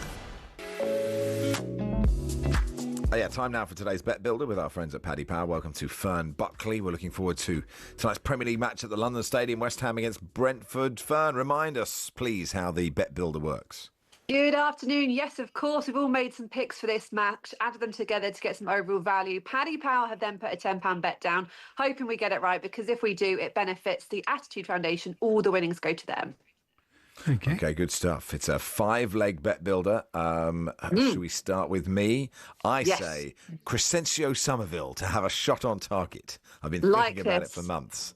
You always worry me with your picks when we do a Bet Builder review, but this is actually not too bad because he has been improving under Nuno, hasn't he? He's had 3 shots in the away draw at Everton, 1 coming in that loss against Arsenal as well. But before that, he didn't get any shots actually in 3 appearances under Potter. So he's getting better. For him to get a shot on target in this match is coming in at 4-6. He's a super sub as well. So if for any reason he comes off, Paddy Power will protect your bet by moving it over to whoever comes on for him. I think, Andy, what are you saying? I think it's going to be a draw. I think it's a tight old game. Brentford aren't brilliant away from home, and West Ham are slightly improving. So I think they can get a draw here. Well, just a 3-point difference at the moment, isn't there? Brentford have that benefit, but it's a dark time for West Ham as well. We know what's been going on at the stadium. Nuno will be looking for that first home win. I think Brentford could probably take advantage of what the situation is at the moment at the West Ham ground. So, it's going to be a bit of a tricky one. A draw is a popular bet, I've got to say. So that's in at 9-4.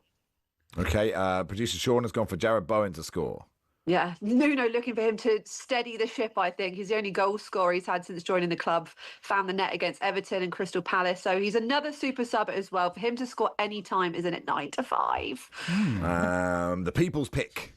Yeah, over 2,000 people have this in their bet builder this afternoon on Paddy Power. There's been goals at both ends, both teams to score. It's happened both times in 6 of West Ham's last 7 home games. Brentford have scored in all 3 of their away games recently as well. So, mentioning what they're both like in form at the moment. It could happen. Hopefully it does, because we've said it should be a draw.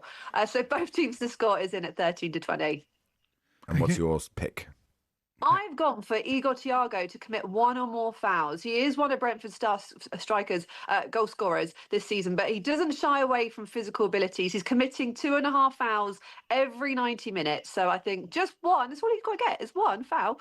And that is in at 1-18. Okay, good. And what does that make? Put it all together. Yeah, all comes in at 15-1. So from a £10 bet, you can get a return of £160. And if we get it right, all those winnings go to the Attitude Foundation, who work and support the LGBT community.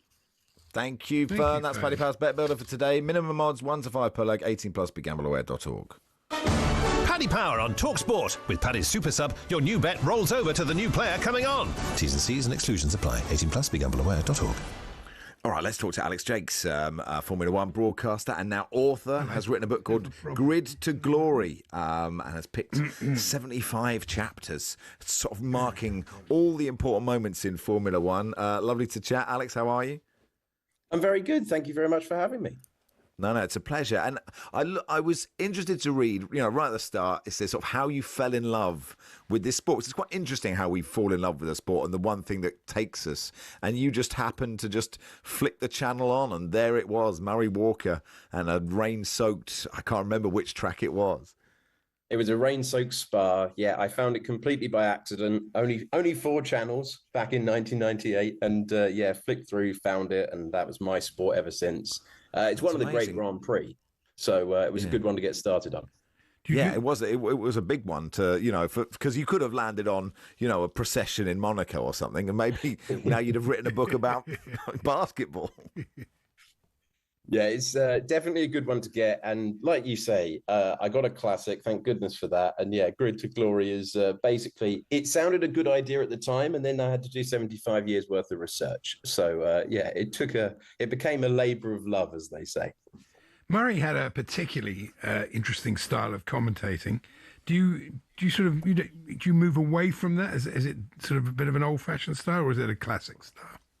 No, I actually say in the book, I think all of sports broadcasting has sort of gravitated towards the way he did it, because he never punched down. He was never a should have scored kind of commentator. He was never I can't believe he hasn't made the move there. He was always glass half full. So everyone remembers the mistakes and the Murrayisms. But I think sports commentary, if you look at it, compared to 20 years ago, it's way more positive. Think about how many times you'll hear in a big final, oh, it's a privilege to be here. You'd have never heard that before. And I think Murray was doing that for basically all of his career. Sure. And it's interesting, isn't it? When it becomes a job, it's still a job. Like, do you sometimes go, I just can't. I can't face it today. Or is it every single race you are like, I'm absolutely buzzing for this one? No, I honestly, I was at the end of the pit lane at the green light yesterday, watching them all do their practice starts for a bit in the pre-show, and I was thinking, this is the best place on earth right now. You've got these cars, incredibly loud, incredibly powerful. We've got 150,000 people around the circuit in Austin. It is a big occasion everywhere we go. Formula One's never been more popular, and as daft as it sounds, no, I do love it. There are no bad days when you're a sports commentator, and any sports commentator whinging, move along, because 100 people would love the job. It's amazing the effect and Netflix Drive to Survive has had, hasn't it? You've featured in it, and it's sort of changed the perception of the sport and introduced it to a new audience. Yeah, that's half the reason for writing the book, because I've got stories in there back to 1950, stories of Fangio getting kidnapped, stories of Sterling Moss winning a race because he convinced all the drivers he had no chance in the bar the night before. But it's not just the historic characters that the Drive to Survive audience don't know. They don't know Sebastian Vettel, who was winning fairly recently. They don't know Michael Schumacher. So with that new audience, there are so many great Formula One stories from yesteryear to tell them. And I remember when I was getting into the sport for the first time, I just wanted to learn as much as possible. So that's basically the reason for the book, is to fill in the gaps for anyone who might have joined. And there's a huge amount of people who've joined in the last 5 years. When was it best, do you reckon, Alex? It was pretty good in the late 90s. Michael Schumacher, the best driver, up against drivers who had better equipment. The fact that he would step over the line occasionally, few dirty tricks in title deciders. That is pure brilliant sport, and I think it captured the imagination of the public to its peak there. And I think it's coming back to a similar place. It's never been more popular, but yeah, the mid and late 90s was epic Formula One for me. This season is shaping up for a great finish, isn't it? It looked like it was going to be a procession, which sometimes Formula One is, and that's never great. But it's going to be close, isn't it? It's going to be exciting.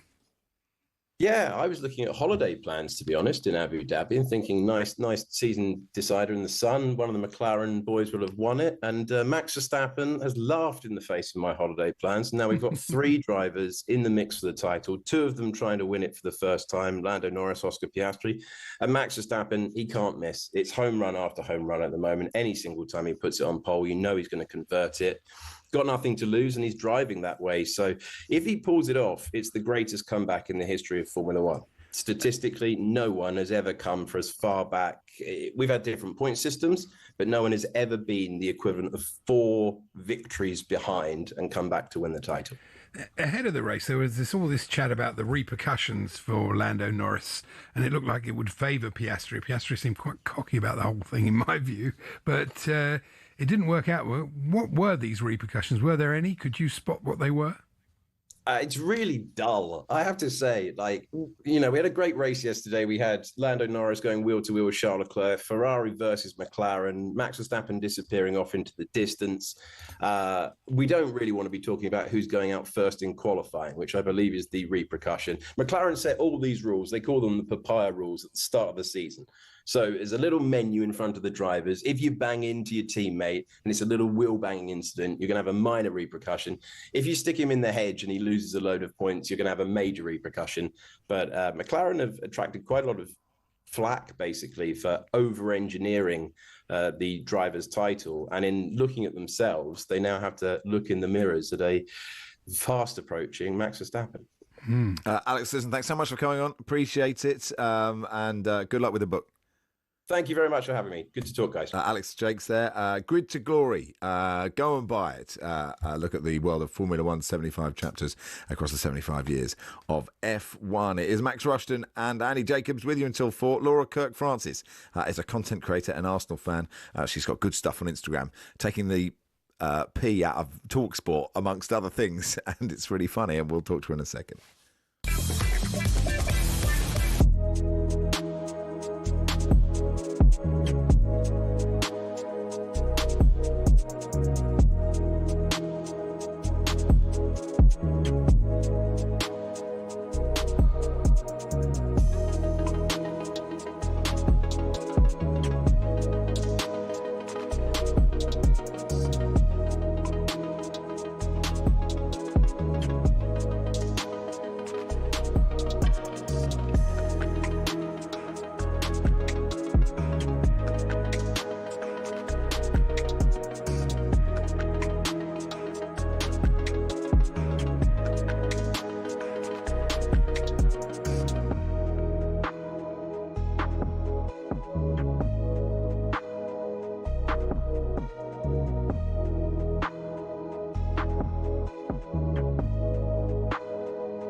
Good afternoon, you are listening to talkSPORT. Max Rushden and Andy Jacobs with you until 4.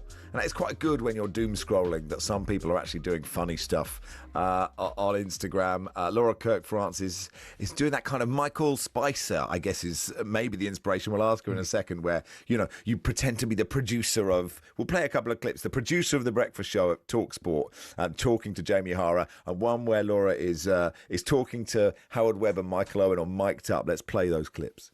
Usual stuff. We're talking about your favourite subject again, so as impassioned as you can be, please. Arsenal fans, I get it. Okay, and now talk about how everyone's jealous of your stadium. Yeah, the stadium. There's the jealousy again, because we've got the best stadium in the world. Everyone hates us for it. Magnificent. Absolutely contradictory. And now say the line. You Arsenal fans, but you're the worst fan base in the country. And then if we just rattle through a couple of games that Arsenal didn't win in the last couple of seasons. Keep saying we didn't do that against Aston Villa last season when you needed to win, did you? Lovely stuff. All right, I think that's a wrap for today, guys. Same time next week. Cue the image of Nick Pope's knee on Gyökeres. Can we just check the right graphic is showing on the screen? No, it's just Howard's just said there's no contact, and I just want to check we're showing him the right image. Am I looking at the right image here? Have we got the wrong one? Can you get research on this quickly, please? Am I going insane? Can we get research to check? Because I'm sure last time out he said that a touch on the ball doesn't negate the awarding of a penalty. Could just be me, though. Could just be me. And that's a wrap, guys. Lovely stuff. I think we've cleared up a lot of confusion there, and I'm sure it'll go down really well on social media. Laura Kirk-France is joining us now. Hey, Laura. Hello, thank you very much for having me. No, we're pleased to see you. I was telling you just before we started that I spotted you on X, and I just thought, this person is A, very funny, and B, you can't be funny about a sport unless you know about a sport. So what is your background? You obviously seem quite steeped in football. Yeah, I mean, I've been an Arsenal fan since probably early teens, so I came to football probably after Arsenal were good. So I've certainly suffered, and I think a lot of my enjoyment of football is as much as watching the game, but also the fan culture around it, which is where lots of my ideas come from. You know, all of the times outside when we're not watching the game, fan behaviour, fan commentary, that kind of thing. And there is endless content for you, isn't it? I mean, it's just you probably can't keep up with the amount of people saying stupid stuff on states like this about football. Yeah, people tag me quite a lot, and every now and then I do, like to talk to my husband and, walk the dog and things, so I can't be sat at home making skits all the time.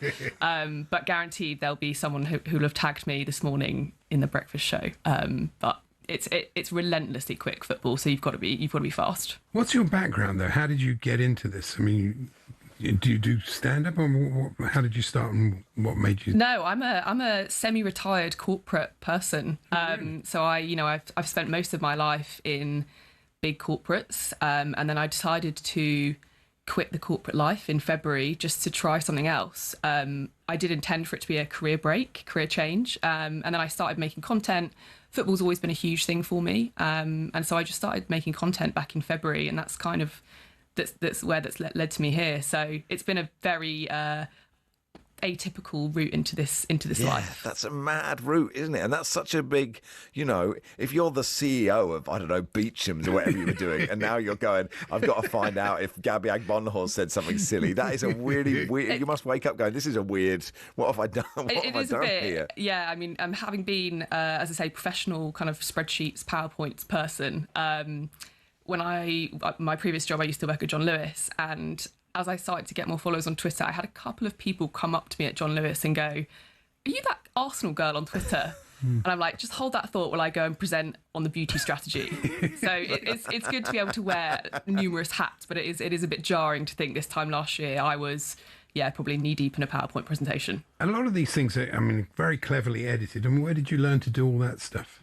I just taught myself, to be honest. There's brilliant technology out there. Again, it's a case of just doing it and learning that way. I look back at some of my earlier content and think that needed to be cut there, that needed a tighter edit, but it's consuming content, seeing what works, and then just practicing it yourself. That's really the only way you learn how to do it. Right, and because it's so interesting, is it? Because I think when I started, and like you couldn't get on the radio unless somebody said, "Here you are, you can do it." You can do the overnight show on BBC Radio Cambridge or whatever. And the fact that now, like in any part of content, you can just sort of make your own TV. We sound like two old men, and you are one, but I'm sounding like one. But you can, it's terrible. It's very harsh. I feel. A bit harsh, yeah. Whereas I look at social media, I'm like, I've got an idea, but you're right, I don't know how to start, I don't know where to go. But I guess you have to kind of now, if you've got an experience of a corporate job, you can be kind of quite focused on it and diligent about, what you have to do each day, I guess. Yeah, I try and retain a little bit of structure around what I do from having a corporate job. But as I was saying before, football moves so quickly. So there are times when I'll be in the middle of doing something like walking the dog and I'll be like, right, hang on a second, something's happened or I've had an idea, and you have to drop it. I also think having worked in a corporate and seeing what goes on behind the scenes actually feeds into a little bit of the humour as well. Certainly, if you think about how a big corporate works and how people act, a lot of my humour is based on people just trying to get about their day, but ultimately none of us know what we're doing. We really don't. And that's sort of lifting the curtain on that kind of thing. So I try and bring a little bit of that into what I do now.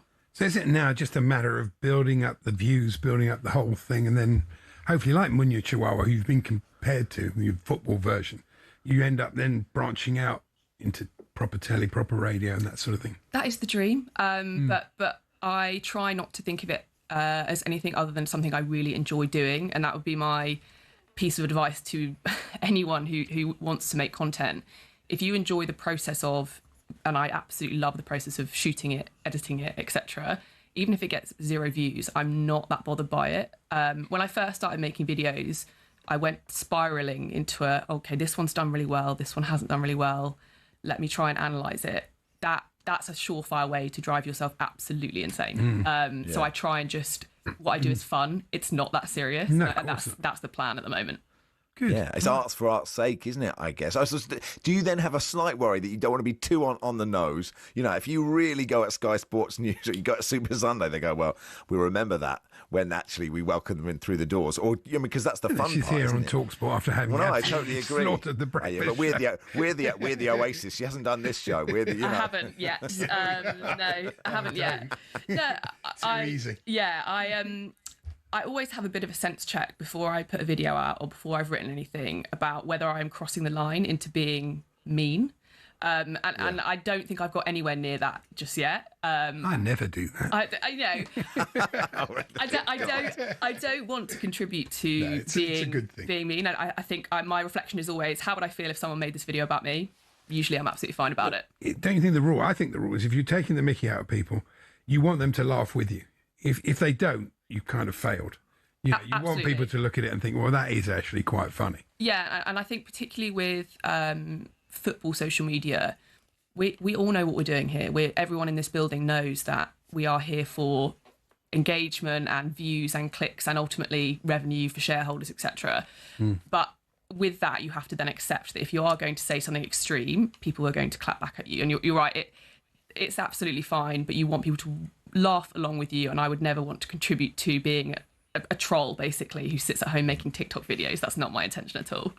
Andy, would you say everyone in this building knows what they're doing? Don't answer that. No, I can definitely see myself as a troll sitting at home making TikTok videos. Andy's the absolute worst, isn't it? Hey, look, we've run out of time, Laura, but how are you going to celebrate Arsenal's title in May? I'm just looking at my diary, actually, making sure that I've got no holidays booked, and making sure that I can get to the parade, both for the Champions League and the Premier League. I hope they'll do it together. So, of course, yeah, clear diary. Lovely. Well, thanks so much for coming in. We appreciate your time. Cheers, Laura. Thank you. Laura Kirk-Francis there. So, yeah, if you just type Laura Kirk-Francis into Instagram, or I presume all the other ones, TikTok and Twitter, you will find her. And, yeah, it's really good. You are listening to Rushden and Baker? No, that's Wednesday. Sorry, and Saturday. It's hard, Andy. There are so many. Who are you? Who are you? In partnership with Tool Station, standing behind every single tradesperson of Britain. Next stop, Tool Station.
Andy Goldstein and Darren Bent have Drive for you. Kick-off with Adrian Durham from 7, including commentary of West Ham versus Brentford. Sam Matterface and Danny Murphy will be your commentary team for that one. Just gone 3. Here's Max with the sports headlines. talkSPORT Sports Update, powered by the Nissan Van Range. Supporting van owners to get the job done. Search Nissan Vans or head to your local Nissan Van Centre. Thank you, Max. Good afternoon. The son of England legend Stuart Pearce has tragically been killed in a tractor crash. Gloucestershire Police confirmed Harley Price, aged just 21, died at the scene in Whitcomb last Thursday. His sister Chelsea has paid tribute, calling him a golden boy with an infectious smile. Everyone here at talkSPORT sends our heartfelt condolences to our friend and colleague Stuart and his family. Now, talkSPORT understands Sean Dyche is close to replacing Ange Postecoglou as Forest's new boss. Postecoglou lasted just 39 days after a winless 8-game streak. Simon Jordan, who's done his fair share of hiring and firing, had his say on the expected new appointment. I like Sean Dyche. Is that a progressive appointment? I don't think so. I don't think particularly. But the fact of the matter is it now because they're looking down the barrel of thinking we're in jeopardy in this division after 8 games? Dyche's first game in charge, if appointed, will be against Porto at home in the Europa League, live on talkSPORT. In other managerial news, we understand Danny Röhl is back in contention to become the Rangers' boss. This after he previously withdrew from consideration. Martin O'Neill reckons Röhl will be given a bit more of a chance from fans than Russell Martin. When Russell Martin was appointed, I think his style of play followed him in that sense up to Ibrox. However, I think they'll know much less about Danny Röhl and maybe prepared to give him a chance. And ahead of a planned boycott from West Ham fans for their clash with Brentford tonight, Nuno Espirito Santo says he and the players are focused on changing the feeling at the club. We as a squad and a group, we ignore. We try to ignore, focus on the tasks and perform and compete and play well so the fans can be there. That's what we are our focus on. You can listen to that one live on talkSPORT from 7 p.m. talkSPORT News. There's signs of recovery after websites, online games, banks and apps were knocked offline because of a global outage. And Pizza Hut is to close 68 restaurants. More from the news team at past. talkSPORT weather with QuickFit, where we've got more premium tyres than the number of times you'll hear, "Ooh, it's a bit nippy this winter." Book today at quickfit.com. The day of showers across England and Wales. Chances of hail and thunder. Drier for Northern Ireland and southern Scotland. Windy along the south coast.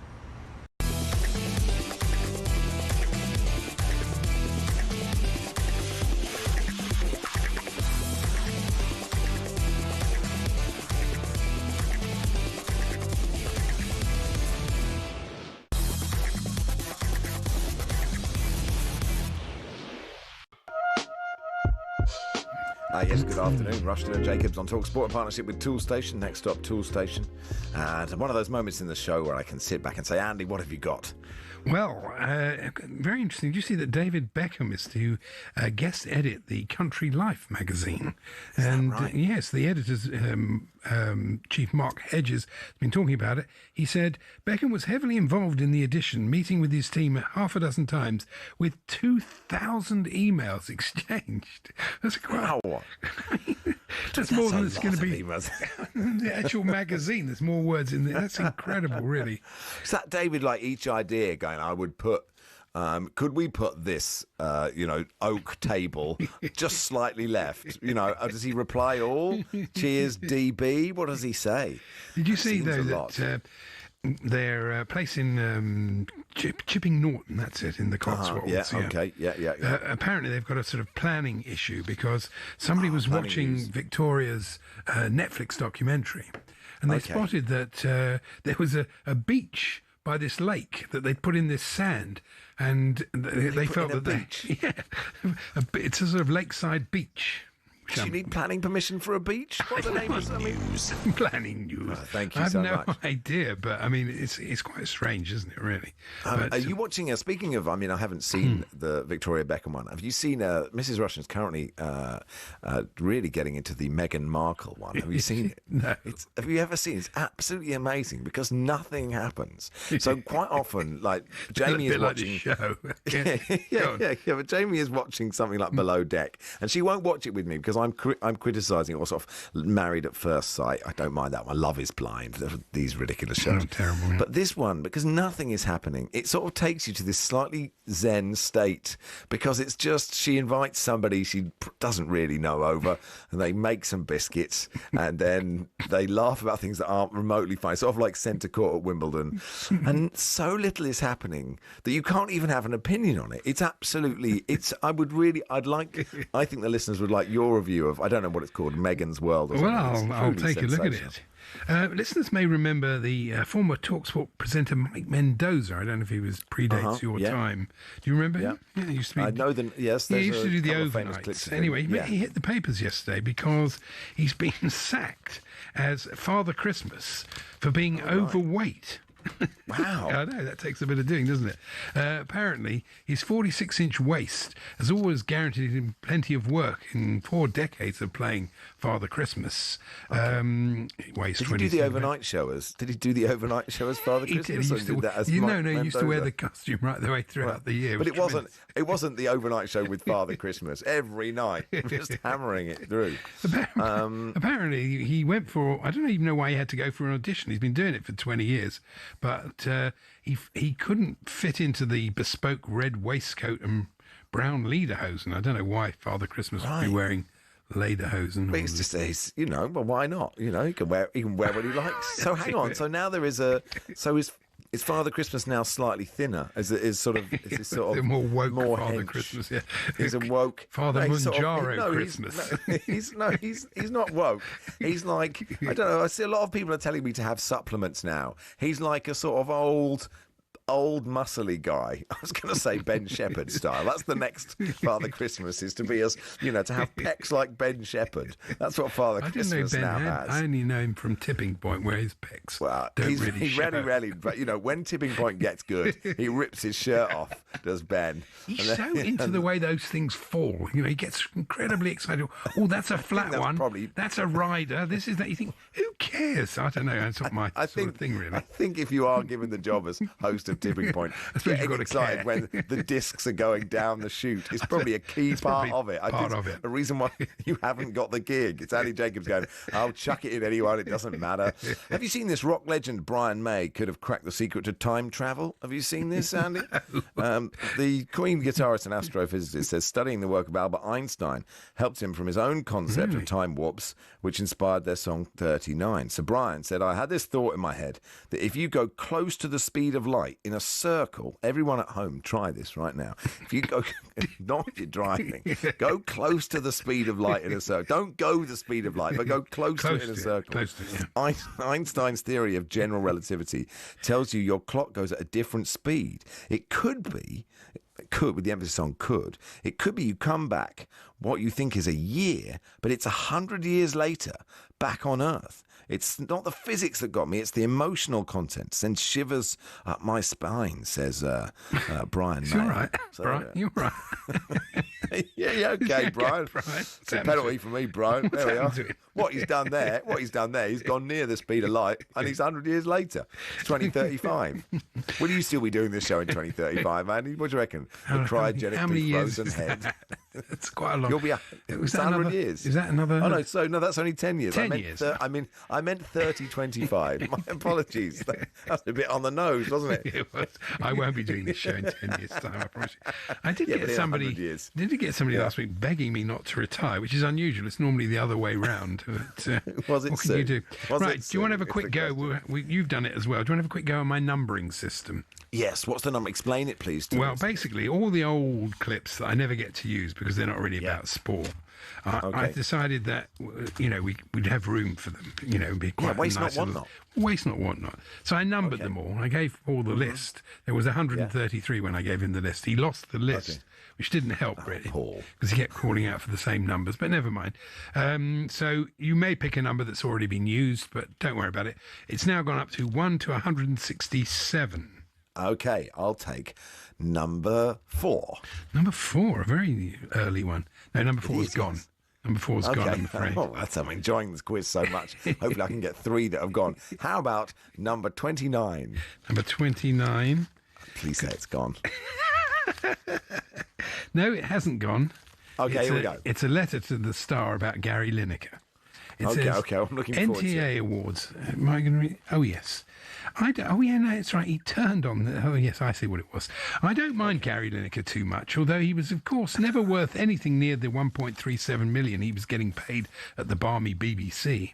Nobody is, says Steve in London. However, thank goodness, the shouty, highly untalented / overrated Alison Hammond won nothing. Good to see the vastly unfunny Lenny Henry and the hopeless Lorraine Kelly both left empty-handed. It's really quite vicious, isn't it? He really got steamed in. He started off praising Gary Lineker, and then he just ended up steaming into Alison Hammond, which I thought was a bit much. And Lorraine Kelly. Tim's corrected my maths. I mean 2125. That's 100 years. 3025 is 1,000 years. I can comfortably say Andy will not be doing this show in. So have you got some clips from 2021? When I moved to Australia, I had all these bits that I'm inspired by you, Andy. So I sort of sellotaped them to a piece of paper, and I have clips. It's because when we first worked together, I urged you to prepare. Do you remember? Yes, as if I'd never prepared for a show in my life. I haven't read these. Here we go. No, this is boring. Let me get a good one. This is. I don't know why I took any of them. I know sometimes. Mo Farah. Oh yes. Mo Farah. Yes. Reckons he's addicted to coffee and drinks 6 cups a day. Wow. That's a good one, isn't it? Do you want some more? Damon Hills admitted being sent on a driving away. One time, standing there like twitching, quivering. After the Paula Radcliffe incident, he went down to 3. Formula One ace Damon Hill admitted being sent on a driver awareness course after he was caught by a speed camera. Oh well. I did have to go on one of those once. We were told, we're going to put name tags on, but you can put whatever you name on. I put the champ, which was probably a bit cheeky. God, he sounds fun, doesn't he? What a laugh. I did one of those, but you're not allowed to say, you're not allowed to talk about it, and you're not allowed to say you've done it. You have to sort of sign a thing saying you can't mention it. Sign an NDA on doing a driver speed awareness course. Can't mention it anyway. Why did you do that? Snorers cause as much noise pollution as road traffic, with many so loud they can affect a partner's health, US scientists say. Oh, yes. I'll give you one. Here's one. Okay, Right. yeah, good. It's number 20 on our list. Okay, number 20. I picked number 20. Okay. A man has broken a bizarre world record for sprinting 100 metres backwards in high heels. Christian, it's great, isn't it? Christian Roberto Lopez Rodriguez of Toledo, Spain. I didn't think he was from Chiswick. Completed the feat in just 16.55 seconds, claiming a Guinness World Record. I mean, it's hard enough to go backwards, but in high heels, you've got to hand it to them.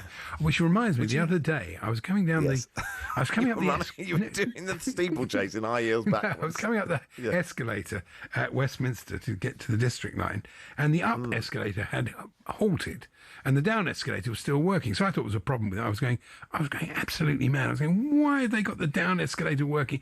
Why is the up escalator not working? I've got to walk all the way up here, moaning. When I got to the top, a woman had got her high heels stuck in the escalator. She was standing there looking fairly sheepish with one bare foot, and the shoe wedged right into the top of the escalator. I have an escalator anecdote. We don't have time. It's better than that one. Well, I was going down the Piccadilly line at Earl's Court, right.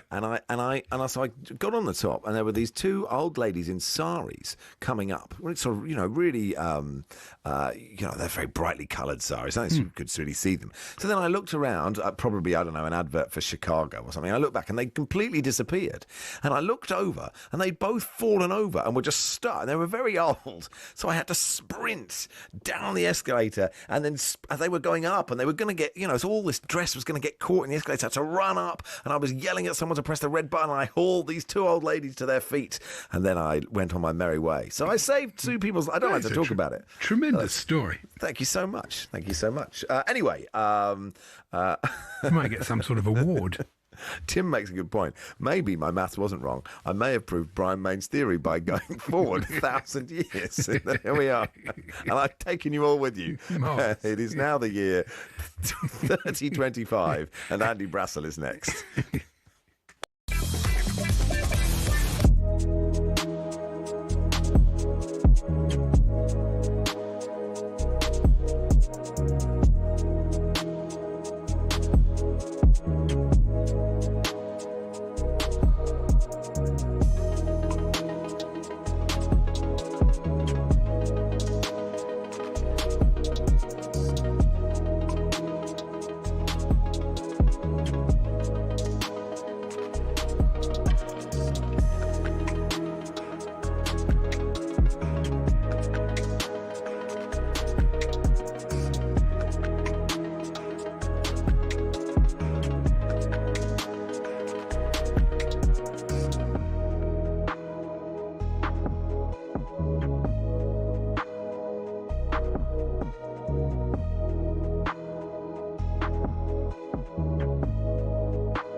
Boxing update on talkSPORT with DAZN, the global home of boxing. Buy now at dazn.com/boxing. Yes, Saturday, former heavyweight champion, current WBO interim champion Joseph Parker takes on the WBA interim heavyweight champion Fabio Wardley live from the O2. The winner takes a big step towards undisputed. Watch live this Saturday only on DAZN.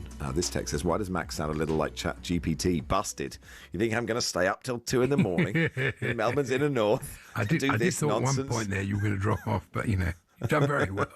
Incredibly late. I had a call from one of the bosses saying, I'll do the show with Charlie on a Wednesday. And he said, you are live on the TV now. And you were yawning quite a lot in the last hour on YouTube. You just yawn in the breaks. Oh, that's a bit harsh, isn't it? Do us a favour. Anyway, let's talk to Andy Brassel, catch up what's happening on the continent. Hey, Andy. Hello, chaps. How are you? Good, thanks. Very good. So that Harry Kane 400th club goal in their Classica. We already heard from Danny how brilliant he was. Yeah, look, I think there's a lot more to say because as I was describing to Danny on Trans Europe Express last night, I just think to describe Harry Kane in terms of numbers, I find it vulgar. I'm not having it. Okay. Look, he's a great goal scorer. We all know he's a great goal scorer, but this game was about so much more than that. Now, the goal itself, number 400, was pretty simple. Put them in front in the first half. There was a big debate on German TV whether he'd given a little nudge to Seru Guirassy. He had. Dortmund didn't complain. It didn't really seem like enough for a foul. It was just like smart centre forward play. I was suppose he sort of rested his hands on him and then just stepped off him.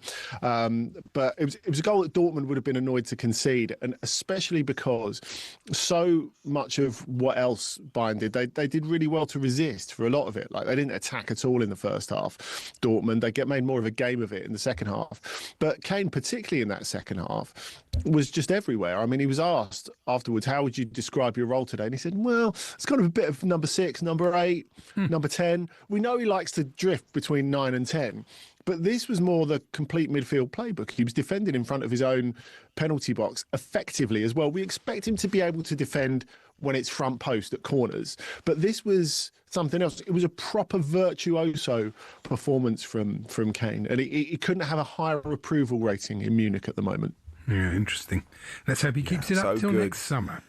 And that mistake from that, of course, and whenever he scores a penalty, I still think about that quarterfinal. But that mistake from Joe Bellingham is so tough, isn't it? It's just one of those ball getting caught under your feet. Oh, you just sort of forget how to be a footballer at that moment. And he's not had a great start at Dortmund. He's not, and I guess that's the context in which it's framed, Max. So this goal that turns out to be the winning goal by Michael Olise, to those who haven't seen it, the ball comes across. Kane plays in Luis Diaz brilliantly. The ball comes across, goes past the goalkeeper, and right under the post, about a yard from goal.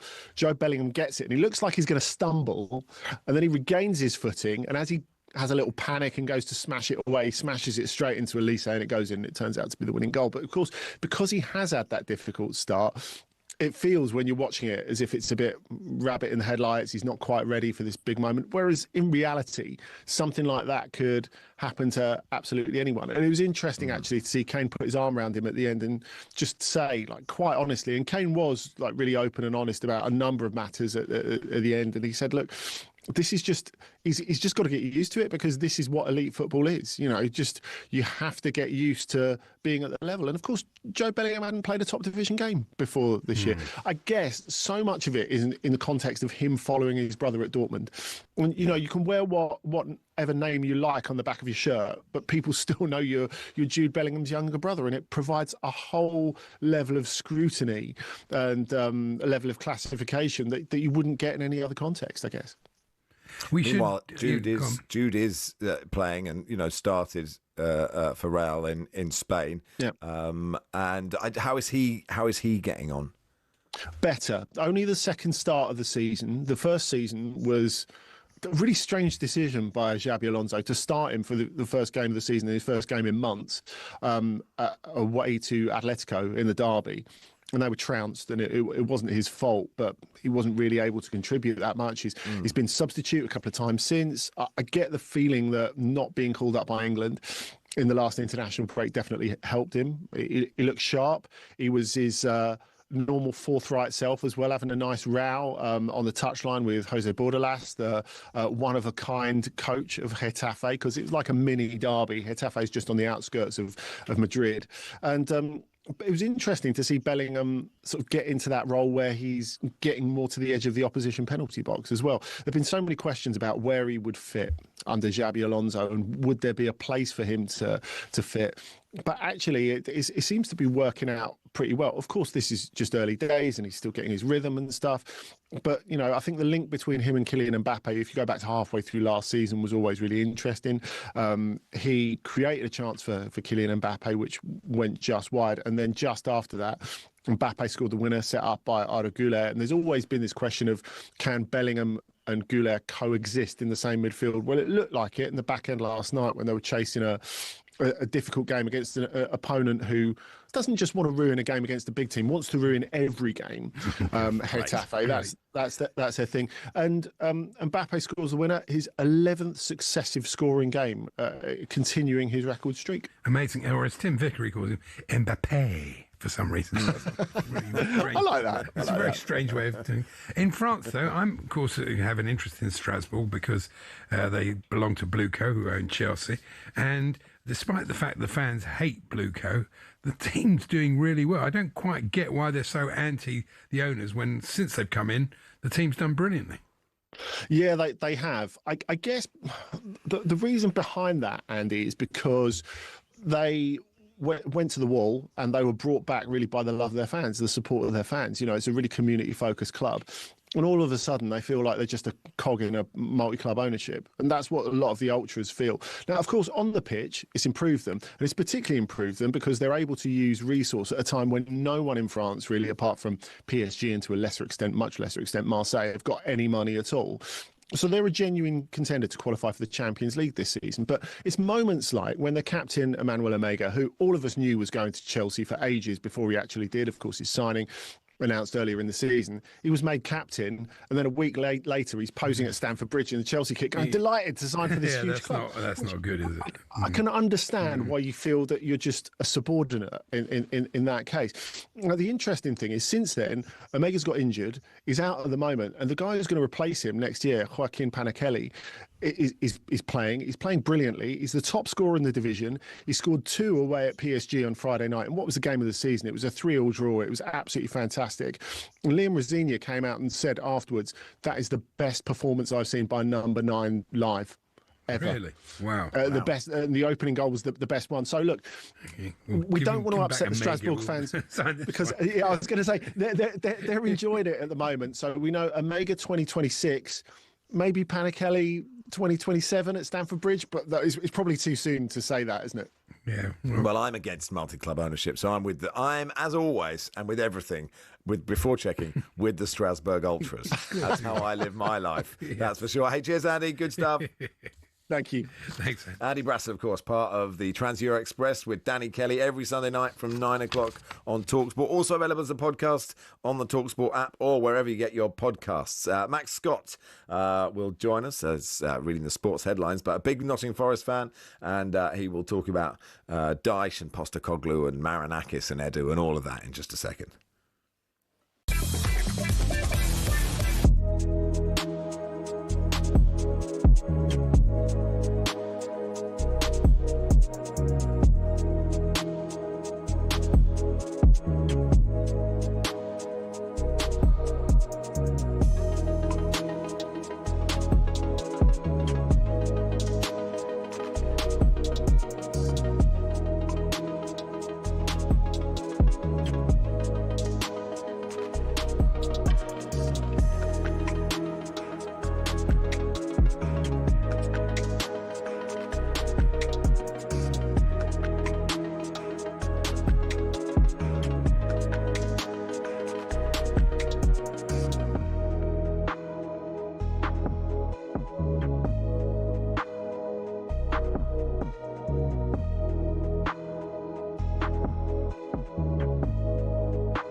told that Sean Dyche could be in post at Nottingham Forest as early as today.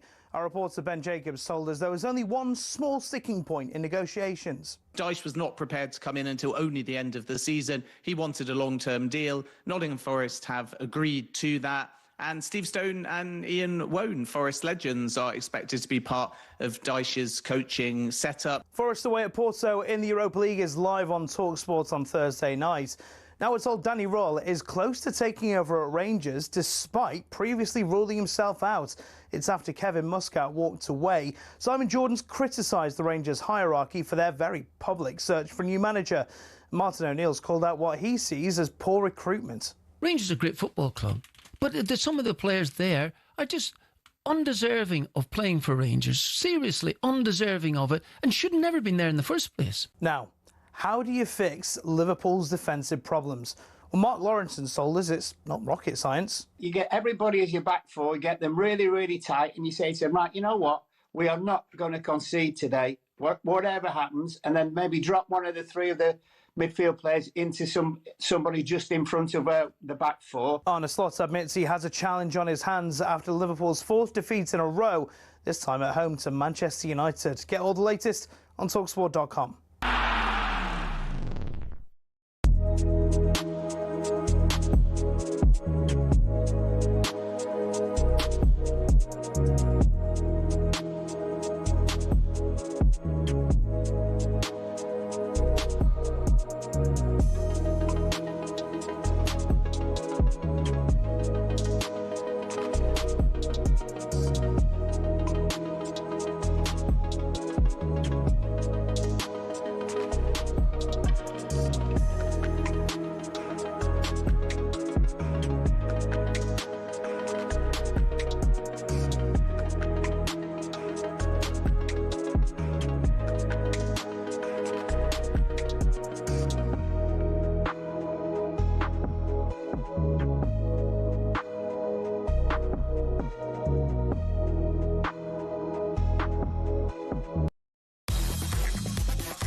Would you like to have the chance to win £100,000? Then listen up.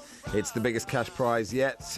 We're going all out. A massive £100,000, completely tax-free, could be yours if you're the lucky winner who gets picked to come to talkSPORT Towers in London on the 13th of November 2025 for a chance to win £100,000. Listen up, and here is how to enter. 18 plus, UK excluding Northern Ireland. For a chance to win, text the word cash to 83338 and you're in the draw. Text costs £2 plus one standard network rate message. You must have the bill payer's permission, or you can enter for free by calling 0330 880 3338. All entries must be received by the 6th of November at 4 p.m. This is a TalkSPORT limited promotion run on TalkSPORT, Talk and Virgin Radio UK stations. Full terms and conditions at talksport.com. Yes, they always end that. He just ends it a bit quickly there, doesn't he? The terms and I'm in the draw actually. Yeah. Are you? Oh yeah. No. Good luck. I'm resigning tonight, and then I'm liable for it. So. That's a very good idea. I would wait till you win if I were you. It'd be good if they do that. I mean, if we're doing it live on talkSPORT, and I presume is Big Al doing it? Probably. He says, would you reckon he'd say, "And what's your name?" Who are you? Okay. No, I think he knows. He does. He knows who I am. Of course he does. Everybody does. Anyway, let's do a bit of Nottingham Forest, shall we? Max Scott, presenter and newsreader at talkSPORT, is a big Nottingham Forest fan and has been very kind enough to walk the 10 yards from his seat to sit next to us to talk about the complete fiasco. It seems to me, as a Forest fan, do you look back 6 months and go, well, I wouldn't have expected this to have all happened? Yeah, but also, no, it's also quite unsurprising because it just seems to be the nature of Forest, particularly in the Premier League. You can call it blockbuster, but I think lots of fans will echo that it's been a really confusing and, I think, disenfranchising period for the club because we are, on paper, in the best position we've been in since the 90s, and it all seems to be going pear-shaped at the minute. But ultimately, you can call it ruthless, call it disrespectful, call it undignified that Ange was sacked, 18 minutes after full time. But I do think that there is a big sigh of relief amongst most Nottingham Forest fans who, from the get-go, believed that it was probably a bit of an act of self-sabotage to appoint him in the first place. So whilst it's not fun to watch, I think there's a lot more hope moving forward. I wonder if Marinakis looked at what he did at Tottenham and just thought he could win the Europa League for us, and he sort of lost sight of what happened in the league form. I don't know. It was a strange appointment. It was a strange appointment, and look, I do believe in giving managers time, of course, but I do think that it helps that when things aren't going a manager's way, that they are at least failing forwards. Not conceding a 2-goal lead away at Swansea in the Carabao Cup and getting knocked out, not conceding 18 goals in 8 games and all of a sudden making set pieces one of Forest's sort of great tragedies in the game, not starting Taiwo Awoniyi, who, bless him, hasn't scored since January 2025, when you've got Chris Wood, an absolute certified bagsman on the bench, and Igor Jesus, who seems to score every time he plays. And so I just think that Ange could have helped himself, and I know that particularly in the media it makes a lot of headlines, these sort of full-throated defences of his own reputation that he provides, but I just think at no point in those press conferences in any way did Ange speak about the players, really delve into detail, other than I think his first press conference about what he was going to do to change things, and spent his entire time staring at his feet in post-match press conferences. All of those little things that just didn't endear the fans to him. And I think that Marinakis gets a lot of criticism, and I think that he's often painted as the boogeyman and as the villain, but I think he was right to be brutal. He was right to be ruthless and acknowledge his mistake, and hopefully pastures new. Sean Dyche looks like he's the man. Not dissimilar to Nuno, so that'll suit the players. But the players are underperforming. They've got to look at themselves too, haven't they? Yeah, without a doubt. I've never seen Chris Wood sort of miss so many blatant opportunities. I think that some of Forest's top players haven't necessarily been performing. I think you can really only look at Elliot Anderson, who, arguably one of the in-form players in the Premier League, has really been the only bright spark for Forest. But Ange didn't help himself by constantly changing starting 11s. And so, of course, players need to take responsibility. They're the ones on the pitch. But it was clear just how disjointed things were. And I think that Sean Dyche, he's cut from that cloth of British managers that I think are typecast in a particular way. And this is no criticism of Everton or Burnley, but I think he'll be looking at this as probably the best group of players, deepest squads that he's ever worked with. He gets a crack at Europe. He's in a city that he loves. We often see Sean Dyche with a bevy at Rock City in Nottingham. He's got, he's come up in the ranks at Forest under Brian Clough. And He played for the club. Yeah, he played in the academy in the underage groups. And I just think it feels a little bit like a return to what we know we're good at. I think we tried to outgrow ourselves. I mean, I'm 6'7", and I had some dreadful growth spurts when I was 13, 14. I had all sorts of problems with my knees, with my shins. I reckon Forest just tried to outgrow themselves too much with that Ange appointment, and I'm really excited about Dyche. What's interesting is there seems to be, and maybe it's because Marinakis is taking on that journey, but there doesn't seem to be any anger at him or Edu for sort of ballsing this up. I know what you mean. I would say that there's still a lot of credit in the bank for Marinakis because, like him or lump him, he's been the man that's bankrolled Forest from the bottom of the Championship to European football. But I do think there is a lot more suspicion, Max, of Edu, because it ultimately, we understand that Edu really was the thing that changed the relationship between Nuno and Marinakis. So what I would say, I do think there's very little sympathy for Nuno because he very much sort of made his position untenable with those sort of public comments. I do think there is suspicion about Edu. £35 million for Amari Hutchinson, who's represented by, Edu's agent friends, and he's not even in the Europa League squad. He's barely featured, and you do sort of wonder that is it going to become an unhealthy sort of toxic clique? So, of course, there are concerns, but I still think there's credit in the bank for Mr. Marinakis. Yeah, I mean, I think the writing was on the wall, though. When it was going, it started to go a little bit at the end of last season. That thing where he came on the pitch and berated Nuno in front of everybody, I thought that was bad. That was really the start of it, I thought. You just, in any walk of life, you're going to have a go at somebody, do it privately, take them aside. Don't do it in front of everybody. I thought it was... It's at this point, I'd like to say, Andy, I'm very disappointed with how you've presented the show today. And I have not enjoyed it. I think you need to up your game. I'm never going to do this again. That's all right. You have just sent me the message privately. I didn't mind you now revealing him publicly.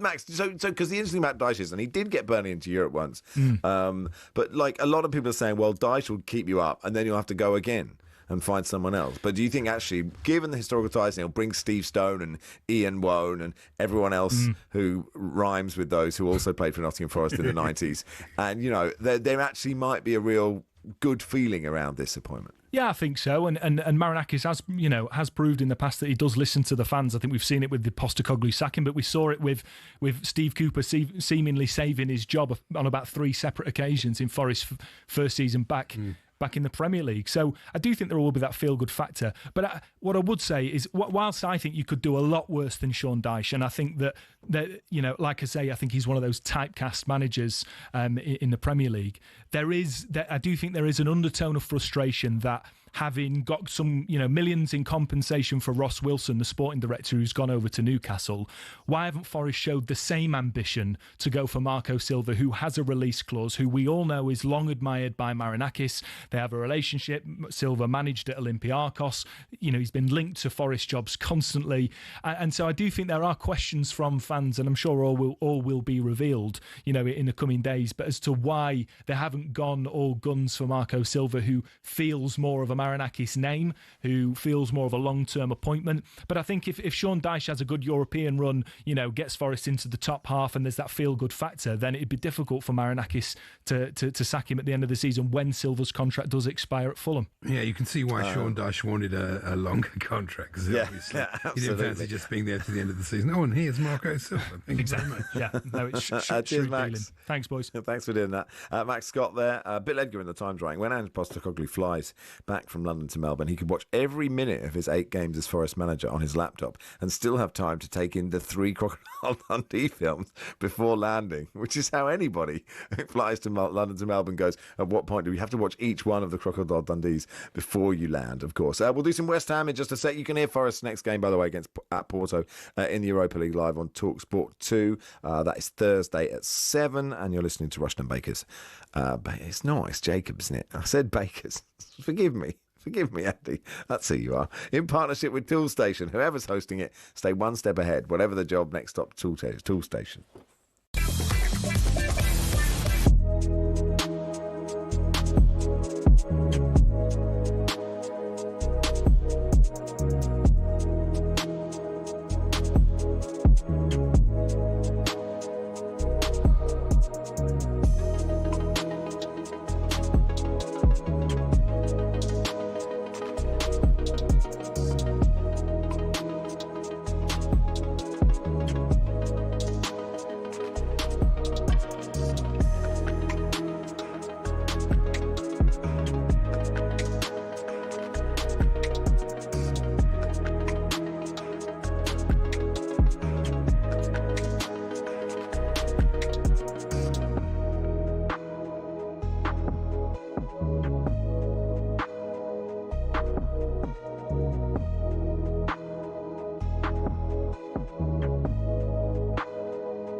going to be a slog. We look at ourselves, we take responsibility. We're the ones that play week in, week out. And our priority is now that we compete, more togetherness, more unity, more desire. There's never going to be a convenient time for this boycott.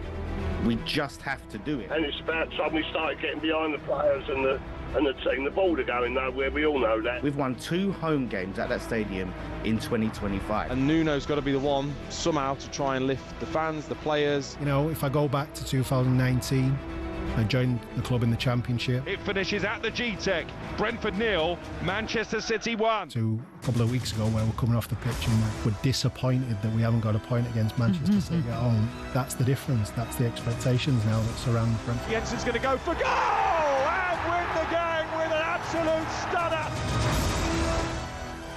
I say Adrian Durham will be your host tonight for Monday Night Football. It's quite, that music's quite intense for West Ham. It's quite dramatic, isn't it? Isn't it? Yeah, it's a it should be an interesting game. There's a lot at stake. It's probably not going to be a classic. Who knows? But it doesn't, on the face of it, feel like Brentford Palace was going to be a great game. This feels like it could be quite a tight game, but you never know. That's the beauty of football. That is the beauty of football. Could be the greatest game we've ever seen. Sam Matterface, Danny Murphy will be your commentary team for this one. We can talk because I'm not a West Ham fan, and therefore I know they're not happy with the board. I'm not sure what this is going to achieve, though. Like the other fans said there in that little clip, the board are going nowhere. It's time to get behind the players. I've got a feeling that's kind of right. Should we ask a West Ham fan? Sam Delaney, broadcaster, journalist, author. Definitely. Hey, Sam. Hello, lads. How are you doing? Good, thanks. What are you moaning about, Sam? Well, I'll tell you. I might get stick for this, but I've already admitted it on the podcasts I do. You Irons West Ham podcast. I am going tonight because I'm taking my son and he's meeting a mate, and it's been in the diary for a long time. And so, on balance, I thought, well, that's a more important thing to do is give them a nice evening out. However, I do support the reasons that people are boycotting and these protests at the moment. I think it's easy for people to sort of reduce it to being about team performances, which have obviously been poor for a long time now. But actually, there's a bigger picture about the way in which the club is run and the way in which the fans feel they're treated. And I think that fans of every club, not just West Ham, when they feel disgruntled with the way in which the club are treating them or the way in which the club is being managed, then it's, their right to protest and make their feelings heard. Doesn't necessarily mean that everyone agrees on what the solution or the outcome should be to that. But these have been simmering frustrations amongst West Ham fans for many years, ever since we left Upton Park. And I think that there's some really dedicated and organised people behind the scenes within the fan community who are putting this together for the right reasons. What are for people who don't follow West Ham closely, what are the specific issues they have? Okay, so there's the move from the stadium sparked it because most West Ham fans didn't want to move, and those of us who were sort of optimistic or positive about the move felt that way because we felt as if we'd been promised that the stadium would be adapted to be, a new home in which we all felt comfortable. We could recreate a similar atmosphere to Upton Park and it would be a proper football stadium. The reality is the stadium has never been adapted properly from an athletic stadium. Anyone who's gone there will tell you that it's a very poor place to watch a game. The matchday experience is awful. So we feel as if we were lied to in that sense, or we were let down. But what we were told was what would offset that was that it would make the money, because we were moving to a new ground, it was such a good deal, it would give us the money to build a successful team. And in actual fact, what has happened is we are still taking out loans to keep the cash flow going in this club. We've had a succession of managers. They come and go. There's never been any long-term planning whatsoever. So we've got a matchday experience that most fans find really not pleasurable at all. The fact that we've got a bad team is the result of bad management at board level because they haven't committed to a manager or a director of football or invested enough in the team or reinvested the money we made from sales such as Declan Rice. And, when you put all those things together, they took us out of Upton Park, which was our heritage. For what? For just to be a worse team and a worse club and a worse fan experience. And whenever these complaints are raised to the board, the fans feel as if we are treated with a mixture of disdain and disrespect. And that's not a good feeling because ultimately owners come and go, of course, But fans are really the lifeblood of clubs, and clubs are community. They're more than just businesses. They're community organisations, and the fans at West Ham feel as if, I mean, there's more I could go into. They try to remove concessions from old people and young fans. There's a lot that is basically makes West Ham fans feel as if the club is run poorly by people who don't respect them. Yeah, I can hear all of that. But on the pitch, Nuno has come in, and I think that... Sorry, I just never heard of great... I was with you. I was about to protest with you, Sam, but that's all right. Forget it. You know, the most important thing for West Ham fans is how the team plays and how the team does the rest of the season. And so they do need to get behind them. I personally think I watched was it the Everton game? I thought it was an improvement. I noted against Arsenal they didn't concede from a set play, which most people do against Arsenal, and considering they were one of the worst teams at that, I thought that was a promising sign. You know, he needs time, Nuno. You know, not like Ange. He needs a bit longer than that, and I think he is a proven quality manager that will, you know, make the team play better. I think so. I think it was a really good appointment. I think we were lucky because one of the frustrations that West Ham fans have is that David Sullivan over the years has only been willing to hire managers who happen to be available on a free, so to speak, which, you know, some people feel shows a profound lack of ambition. But this time around, we were lucky enough to have a manager who was available not because he'd been sacked for poor performances, but because he'd fallen out with his previous employer. So what we've done is get a manager who I think even 6 months ago, a year ago, we would have had no chance of ever getting when you see how well he was doing at Nottingham Forest. So I think it's a great appointment. Unfortunately, he's not been able to appoint his own staff, which is disappointing. So we've had to promote a lot of the guys who are all very good, talented coaches from the academy team. But I think we've already shown signs of improvement.